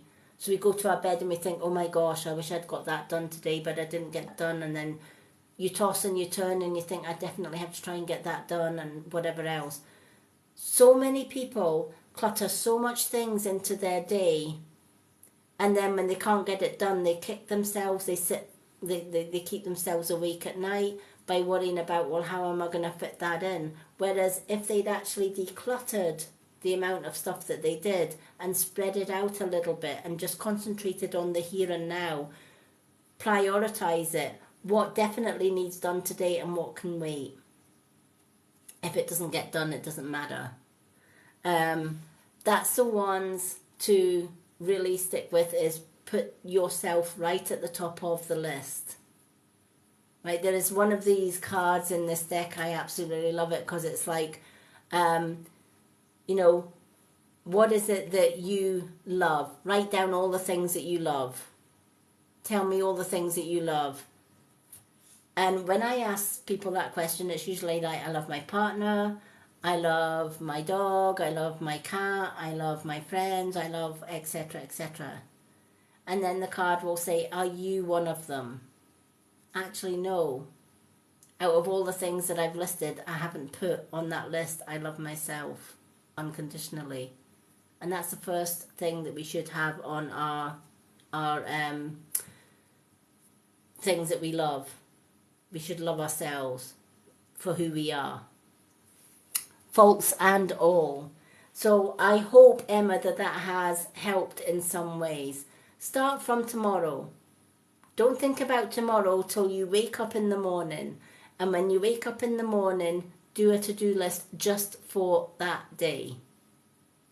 Put the things that need to get done urgently tomorrow at the top of your list on that day. Everything that can, it doesn't matter too much if they don't get done, put at the bottom of the list. And when, at the end of the day, if you find that you've got maybe 2 or 3 things left over at the bottom, then move them over to the next day. And in the morning, they're already on your to-do list for that day. You'll get a lot more done. At the same time, you're going to give yourself a lot more space, a lot more breathing space. And you're not going to be panicking or worrying that the most important things were missed, including yourself. Make sure that you add your time, into that busy day.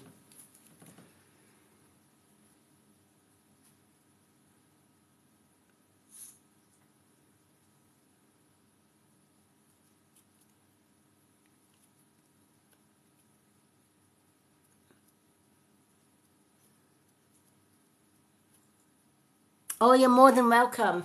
Sometimes if you get a warm feeling around you, just like you get tingles, or sometimes you get a cool feeling, it's usually somebody in spirit. Just before I move on to Joe, I am getting the name Barbara coming through now. I don't know if it's for you or for somebody else in the room. This lady in spirit is called Barbara, but I believe she had the nickname Barbie. So does anybody know of somebody in spirit that they connect with Barbie? Her name, she says her Sunday name used to be Barbara, but everybody called her Barbie.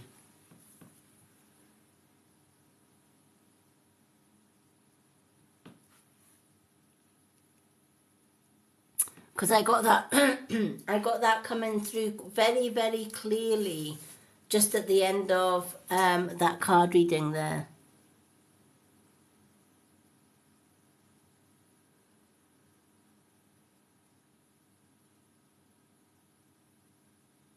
Is your cousin in spirit, Emma?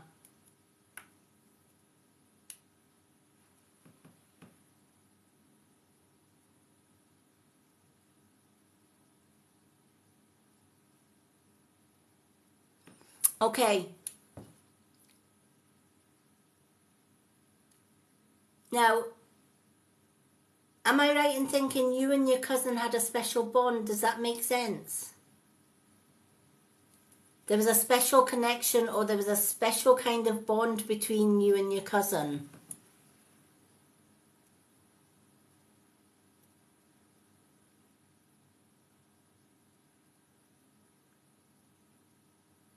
Yeah. Was she also taken well before her time? It wasn't expected. Does that make sense? I'm getting told she had a whole life to look forward to, but it was like, poof, gone.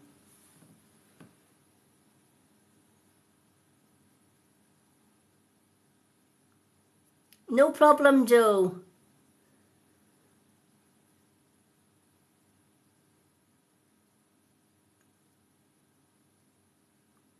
That's kind of what she's telling me. She's like, she had loads of things planned. She was one of these ones that lived life to the absolute full, right? Life held so much promise for her. She was the life and soul of the party, but there was a unique bond that you and her shared. And it was like she said, all of that was just like poof, gone. All the dreams, all the plans that she had, it was like I was there 1 minute, she says, and the next minute, whew, gone. And she didn't have time to do half the things that she wanted to do.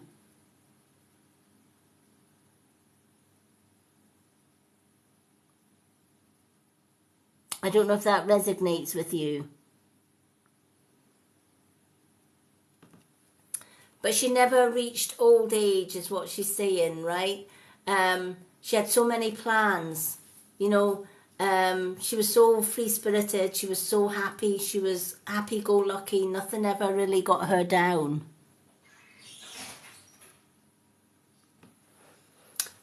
Why is she showing me a book? Was there a book that was special to you and her? Because she's showing me a book that was left behind. There's a connection, I feel there's a connection with you and this book and your cousin.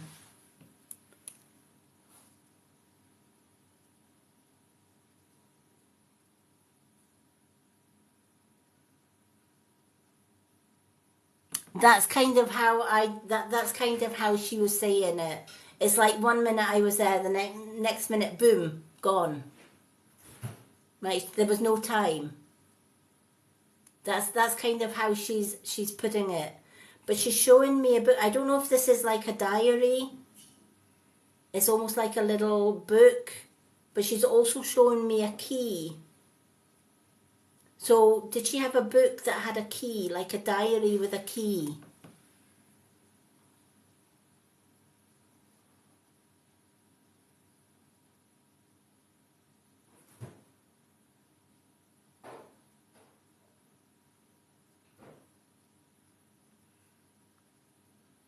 I know sometimes you can get those little, personal diaries, and they've got a little lock and a key, and used to call them my private diaries or my special diary or whatever. But she's kind of showing me a book, but there's a connection with this book and a little key.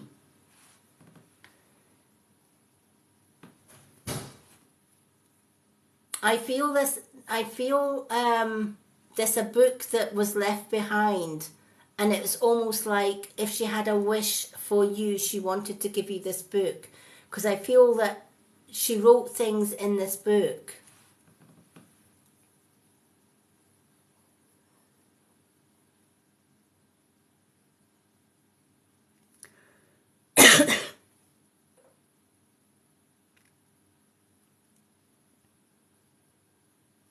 Your stepdaughter has one. Isn't the books maybe connected to your stepdaughter then? Because she's showing me a book that things were written in. So just bear that in mind. There is some kind of resemblance. You may find that out. She's not giving me too much. She's just showing me a book with a little key. I feel it's like a little pink book.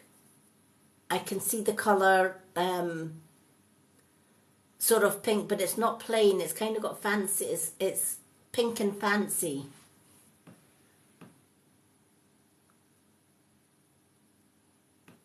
But I feel there's something written in this locked journal or this locked book, and I think she was maybe hoping that somebody would find it and maybe pass it on to you, because there was as I said, there was a special bond between you and her, and she knows that her passing was so difficult for you to take, not just for you but for the whole family, because of the way it happened, right? And there's a lot of anger around her passing, which would make sense because of not anger on her behalf, but anger about the ones that she left behind, which would actually make more sense because it was a drunk driver, right? When we lose somebody through a drunk driver, it's the most horrific feeling in the world, right? And we just want to lash out at the driver that should not have been behind a wheel under the influence of drink, etc., etc. But that's kind of how she came across. She's wanting you to know that she's okay. And she also wants to say, please let you know she didn't suffer. It happened that quick. She didn't suffer. As she was saying, 1 minute she was there, the next minute, bang, she was gone. Right, she was out. She was out of the game. Because I don't know if it's yourself or whether there's somebody close to her that's still on the earth plane, has been really, really finding it really difficult to let go of this built up anger towards the driver. They can't get over, they're more angry and upset at the driver than, and it's almost like they can't move on. Does that make sense?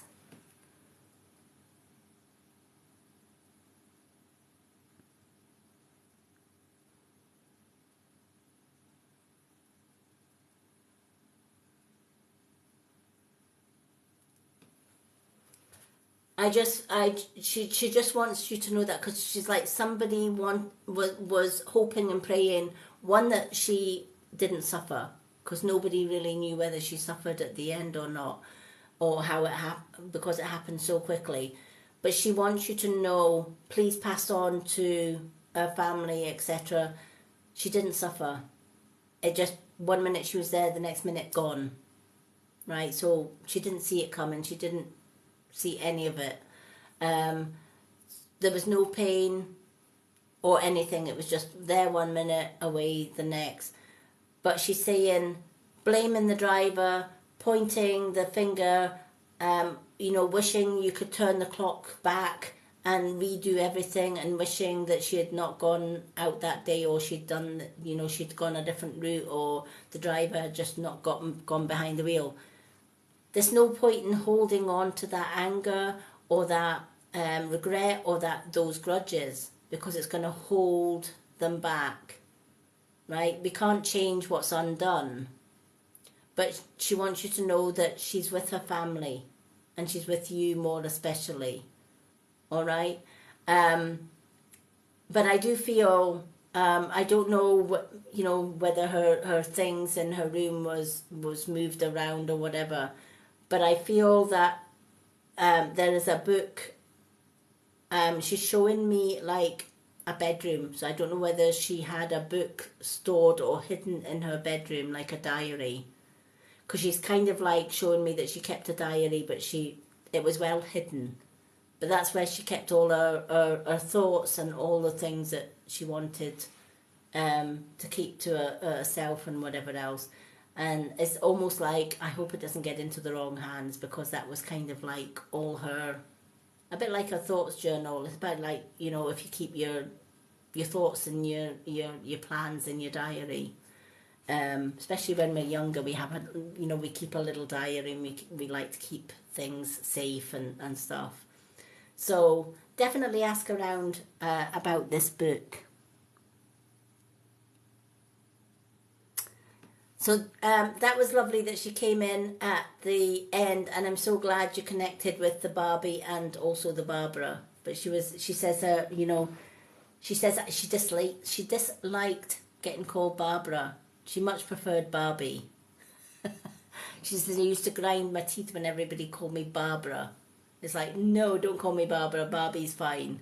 That kind of thing. That's why she gave me both Barbara and Barbie.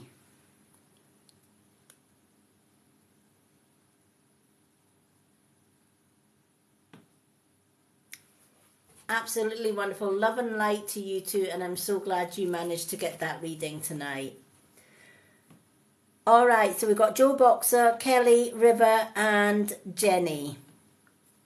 So Joe, we have got Moon Card, Soul Truth, and Old Faithful. What would you like?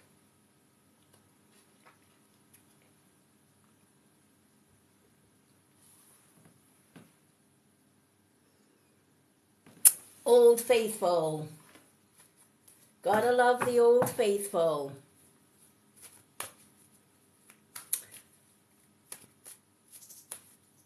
Alrighty, so for those that are just joining, if I've missed anyone, welcome everyone that has come in. If I haven't said hello when you've come in, it's not that I've ignored you. I am registered blind, so I don't see everybody that comes in. So usually when I'm shuffling cards, that's my time, and I'll say hello and welcome to everyone who is joining. To get on the readings list tonight, it is a corgi gift to get a 1-card reading, unless you're a subscriber. If you're a subscriber, every time that I go live, you automatically get a free card reading, like Joe and Emma and Rachel and Jenny and Kelly. They are all subscribers, so they automatically get put onto the readings list without having to gift. So that's how I run my readings. My gift readings this week are, well, they were yesterday, Monday, Tuesday, today and Thursday. And then on Friday we're doing a meditation night. And then Saturday and Sunday are my days off. And next week we're starting a brand new schedule. So I will be live Monday, Wednesday, Thursday and Friday, Thursday, Friday, Saturday, and then off Sunday. So that is next week's schedule. So we're starting the new schedule. The July schedule starts, it should have started this week, but we're starting it on Monday. So I am here tomorrow night for more card readings, and then on Friday night I'm back doing meditation. Alrighty. So I'm doing gift readings tomorrow and meditation night on Friday. Alrighty. Let's shuffle these cards. I also do card of the day every day on my profile, both here and on Facebook. All my social media links, including my YouTube channel, because all these lives are shared on my YouTube channel, are on my website in my bio. If you go to my bio here on TikTok, there is a clickable website link, and all my social media pages and groups are on there. Joe, you've got the Six of Pentacles. The Six of Pentacles talks about balancing the books, balancing your finances. All right. When our finances are in balance, we have an equal amount of money coming in, money going out, and money saved. Right? And we always usually save for, we've got excess saved. So on the scales, you can see in this card, the card is saying the money going out and in are absolutely fine. And we've got a little bit of excess left over. That's because lessons learned from past finances, where we've maybe overspent or underspent, times of plenty, times of hardship. And it's in those times of hardship that we learn the most lessons. Because when we are struggling to pay our bills, to put food on the table, etc., etc., we have to work really, really hard to find extra job, to do extra ways or new ways of, thank you for the gifts everyone, extra ways of making money, etc., until we get to better times ahead. And we always do, right? We fall on hard times, but then life turns a corner and we maybe get that dream job, or we get new opportunities come our way, we get new ideas for making even more money, and suddenly we go from being short of money to having an abundance of money. And this is where we have to learn the lessons of the past to balance the books. We have to remember where we were before we got the windfall, or before we got the extra abundance. Because where we were before then was pretty much in the poorhouse. We had to sort of rob Peter one week to pay Paul the next. And we lived from payday to payday, or paycheck to paycheck. And there was very little, if anything, left over. So when we do get that abundance, never ever forget the times when we were struggling.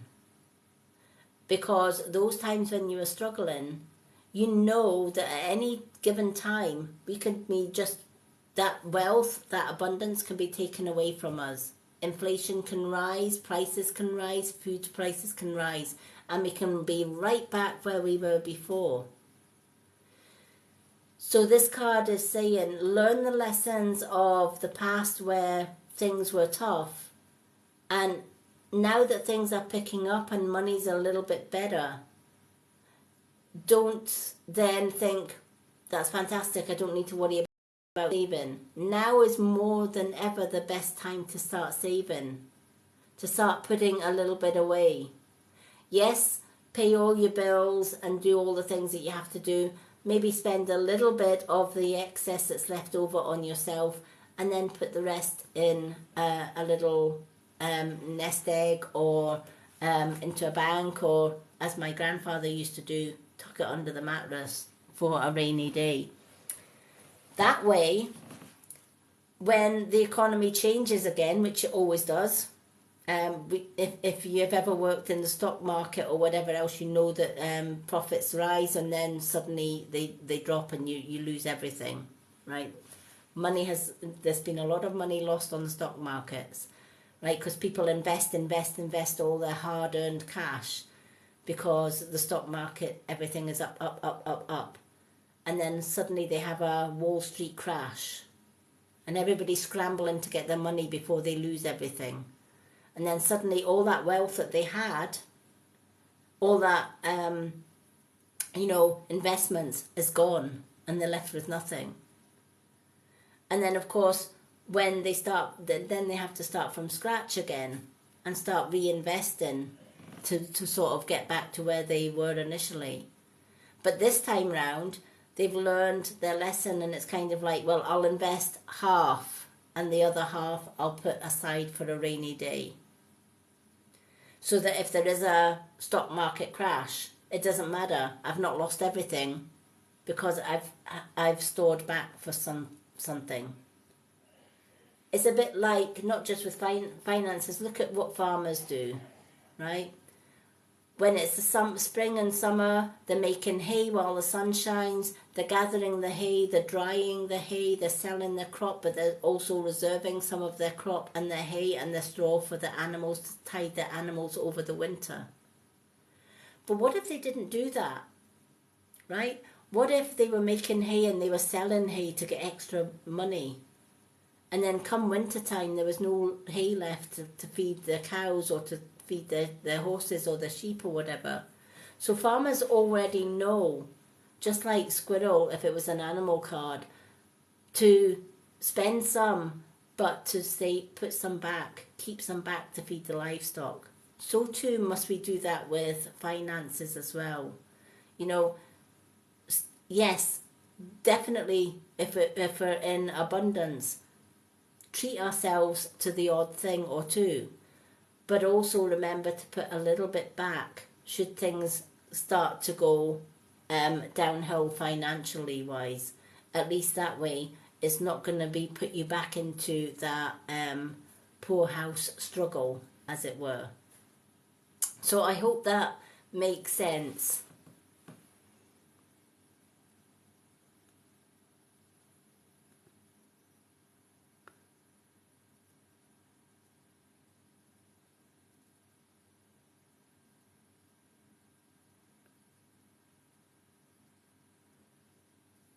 Exactly, and that's so easy to do.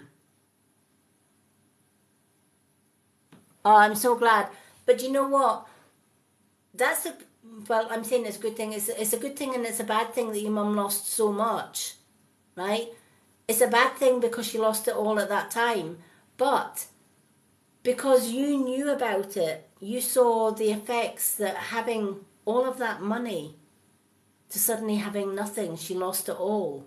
Right, and how devastating she must have felt at that, right? She wasn't prepared for that. Whereas if she'd invested like 500,000 and then put 500,000 away, even if she lost that 500,000, she was still in the same boat. She would still have 500,000 left, rather than losing the whole lot, right? It's true what they say, isn't it? Never put all your money in one basket, because if you lose your basket, you lose everything. So have a little bit in one and a little bit in the other. That's why a lot of people nowadays, they have two accounts. They have like their main account for their bills and their food and their rent and everything. And then they have a savings account where they can save any extra over. So that if bills go up and they find that there's not enough in one account, they can then transfer from another account into that one.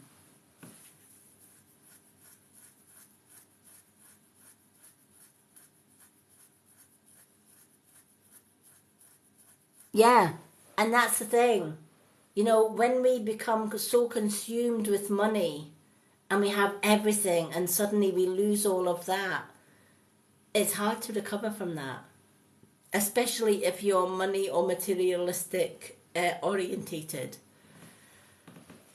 I'm quite fortunate that money doesn't hold much value with me. If I've got it, I've got it. If I haven't got it. As long as I've got enough to put food on the table or whatever else, and any extra that I make doing my readings or whatever else, I will put aside for something that I need. For example, if my 10.5 inch tablet was to die on me tomorrow, if it wasn't for my savings, I probably would struggle to get back on my live because I can't use a small phone.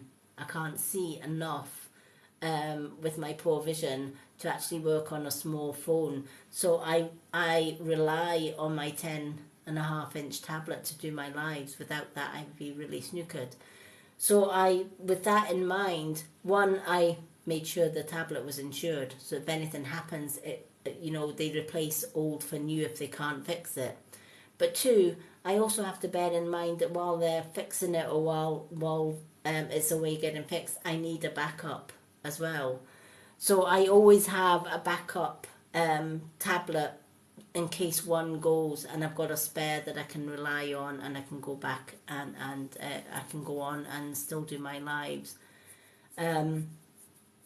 So I know to keep a little bit back in savings just for those occasions, especially when you do have a disability and it's not a case of just going into a shop and getting a normal size phone.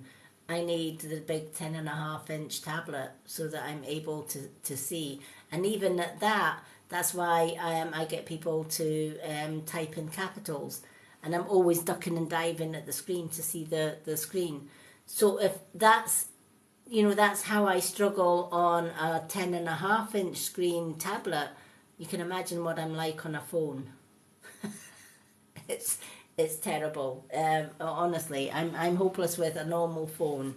I much prefer my big tablet when I'm doing my lives or when I'm doing my posts and stuff. So Facebook's not so bad because you can enlarge the print on Facebook. So I manage Facebook and I manage my TikTok, my Instagram and my Twitter and YouTube pretty well because the print's big enough. But oh my gosh, TikTok, it's difficult to get that larger print on TikTok. So I'm glad that makes sense to you. And it's lovely, as always, to see you, Joe. Thank you for the squirrel, Kelly. But yeah, talking about losing all the money, I had a stepdad. That my mum, when my father passed away, my mum remarried. And talk about evil stepmothers. Well, I had an evil stepdad, right? She was, my mum didn't realise, but he was only after her money and her property. And it wasn't until she made her will and realised that she was leaving him with nothing and giving me and my sister and my brother all of her belongings. He showed his true colours.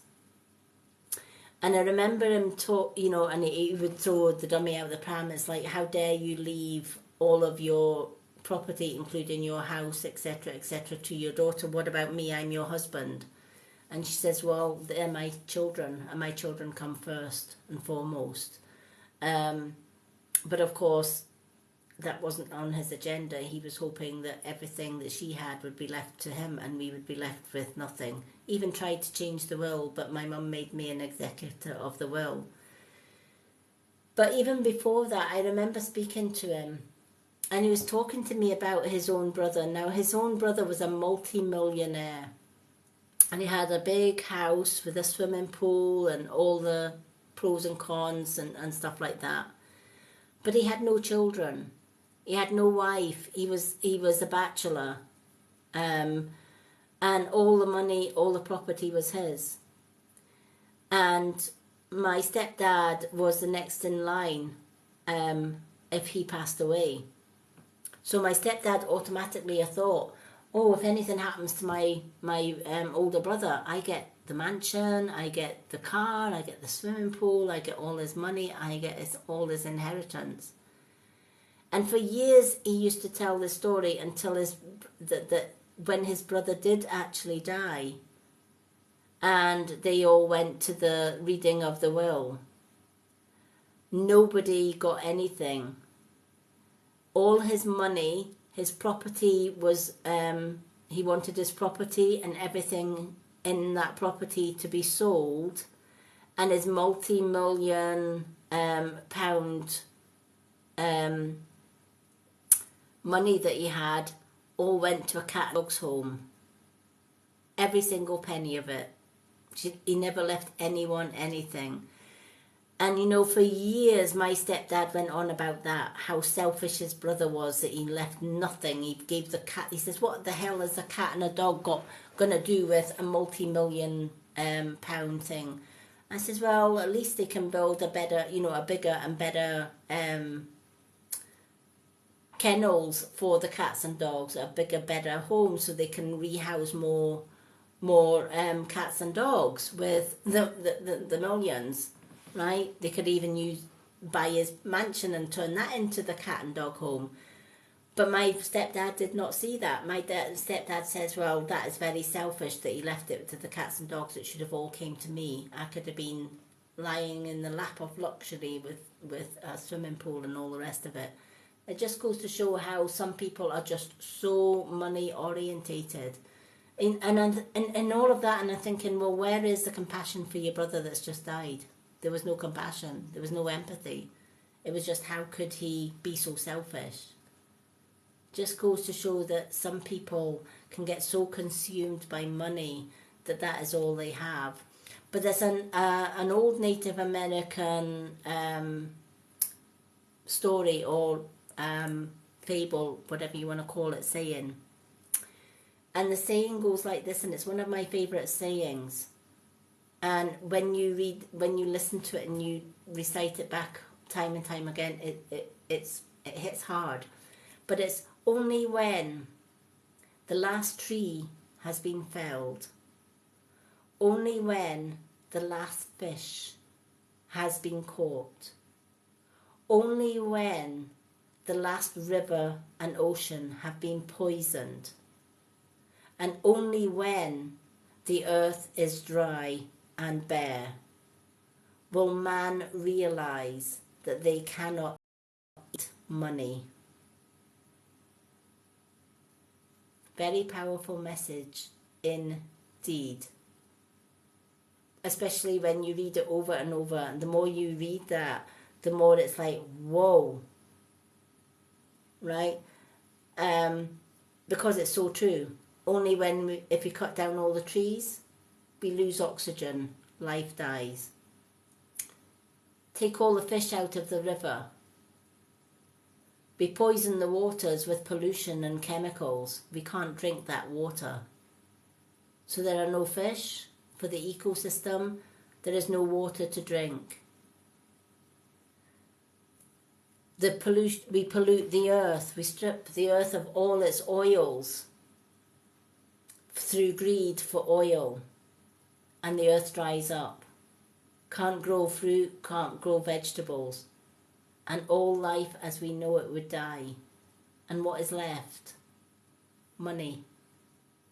And what good is money if there is nothing to eat? You can't eat money. Very, very wise proverb. And it's always stayed with me. And I think that's why money doesn't really have a big thing for me. If I've got it, I've got it. If I don't, I don't. As long as I've got my health and my wealth and my positivity, that's all that should count in life. Okay, so we've got Kelly, River and Jenny. Have I missed anyone out? Bluebell. And Bluebell, of course, at the end. So do we still have Kelly?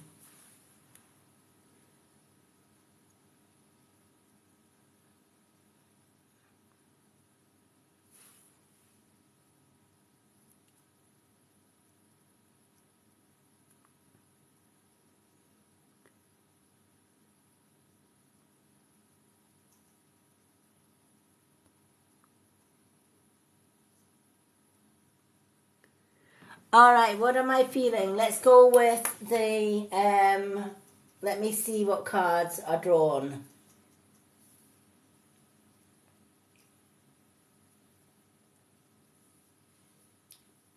I'm drawn to the moon.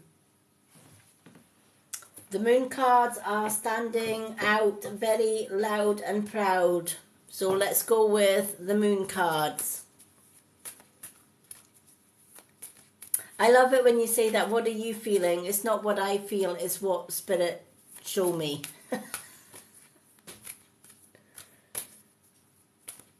Spirit usually tell me which ones I'm picking. Alrighty, let's shuffle these moon cards and see why Spirit have chosen the moon card for you. Rio is very chilled out tonight. Rio, hello, are you coming over? Coming over to say hello? Well, I'll pull you over a wee bit. Come on. Oops, are you coming over? Are you coming over? Come on then. Come on, boys. Up here. Coming up here? Coming up here to say hello? You coming up? You coming up? Hello? Hello? I knew you were going to set Rio. I knew you were going to set Willow off. I believe knew it. Rio, I knew it. I knew you were going to be a cheeky boy. I knew you were going to be a cheeky boy. Yes, I did. How did I know you were going to set Willow off? Yes, you did. You set Willow off. Alrighty. Let's shuffle these moon cards. Some absolutely amazing readings tonight.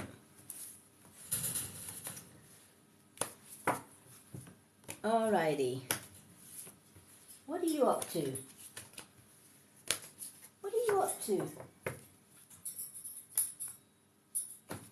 Rio Janeiro? What are you? No, you're not getting out at this time of the night. Oh, no. You're not flying about at this time of the night. Tomorrow, maybe. Right? We'll maybe let you out tomorrow if you're a good boys. No playtime at 2 o'clock in the morning, you're not. Nope. Alrighty.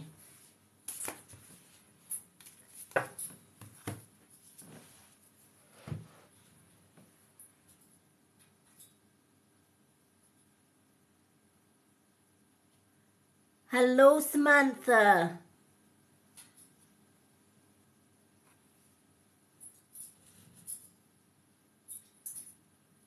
He certainly did, Kelly. Absolutely. Kelly loves Rio, honestly. Rio's Kelly's favourite. There's Kelly. There's Kelly. For those that have just joined, welcome in. To get a reading tonight, it is a corgi gift, unless you're a subscriber. If you're a subscriber, subscribers, as always, automatically get added on to the readings list. But for a one card in-depth reading, it is a corgi gift to be added to the readings list. But everybody is welcome to stay and listen to the readings, because if I'm reading for Kelly, or if I'm reading for Joe or Bluebell or anyone that's on the list, that card may resonate with you as well. Alrighty, Kelly, balance spiritually and practically is the card that's coming up for you here, and it's the full moon in Pisces. I think this card came out yesterday, and I'm not sure if it came out for you yesterday. It came out for somebody yesterday, so this is twice in 2 days that this card has came out of the moon deck.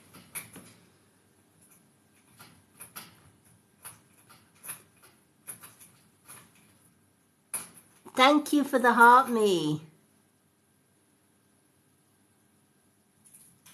Yep, he's definitely looking... He's definitely looking for that. Samantha, thank you for joining my team. For some reason, Samantha, I'm drawn to put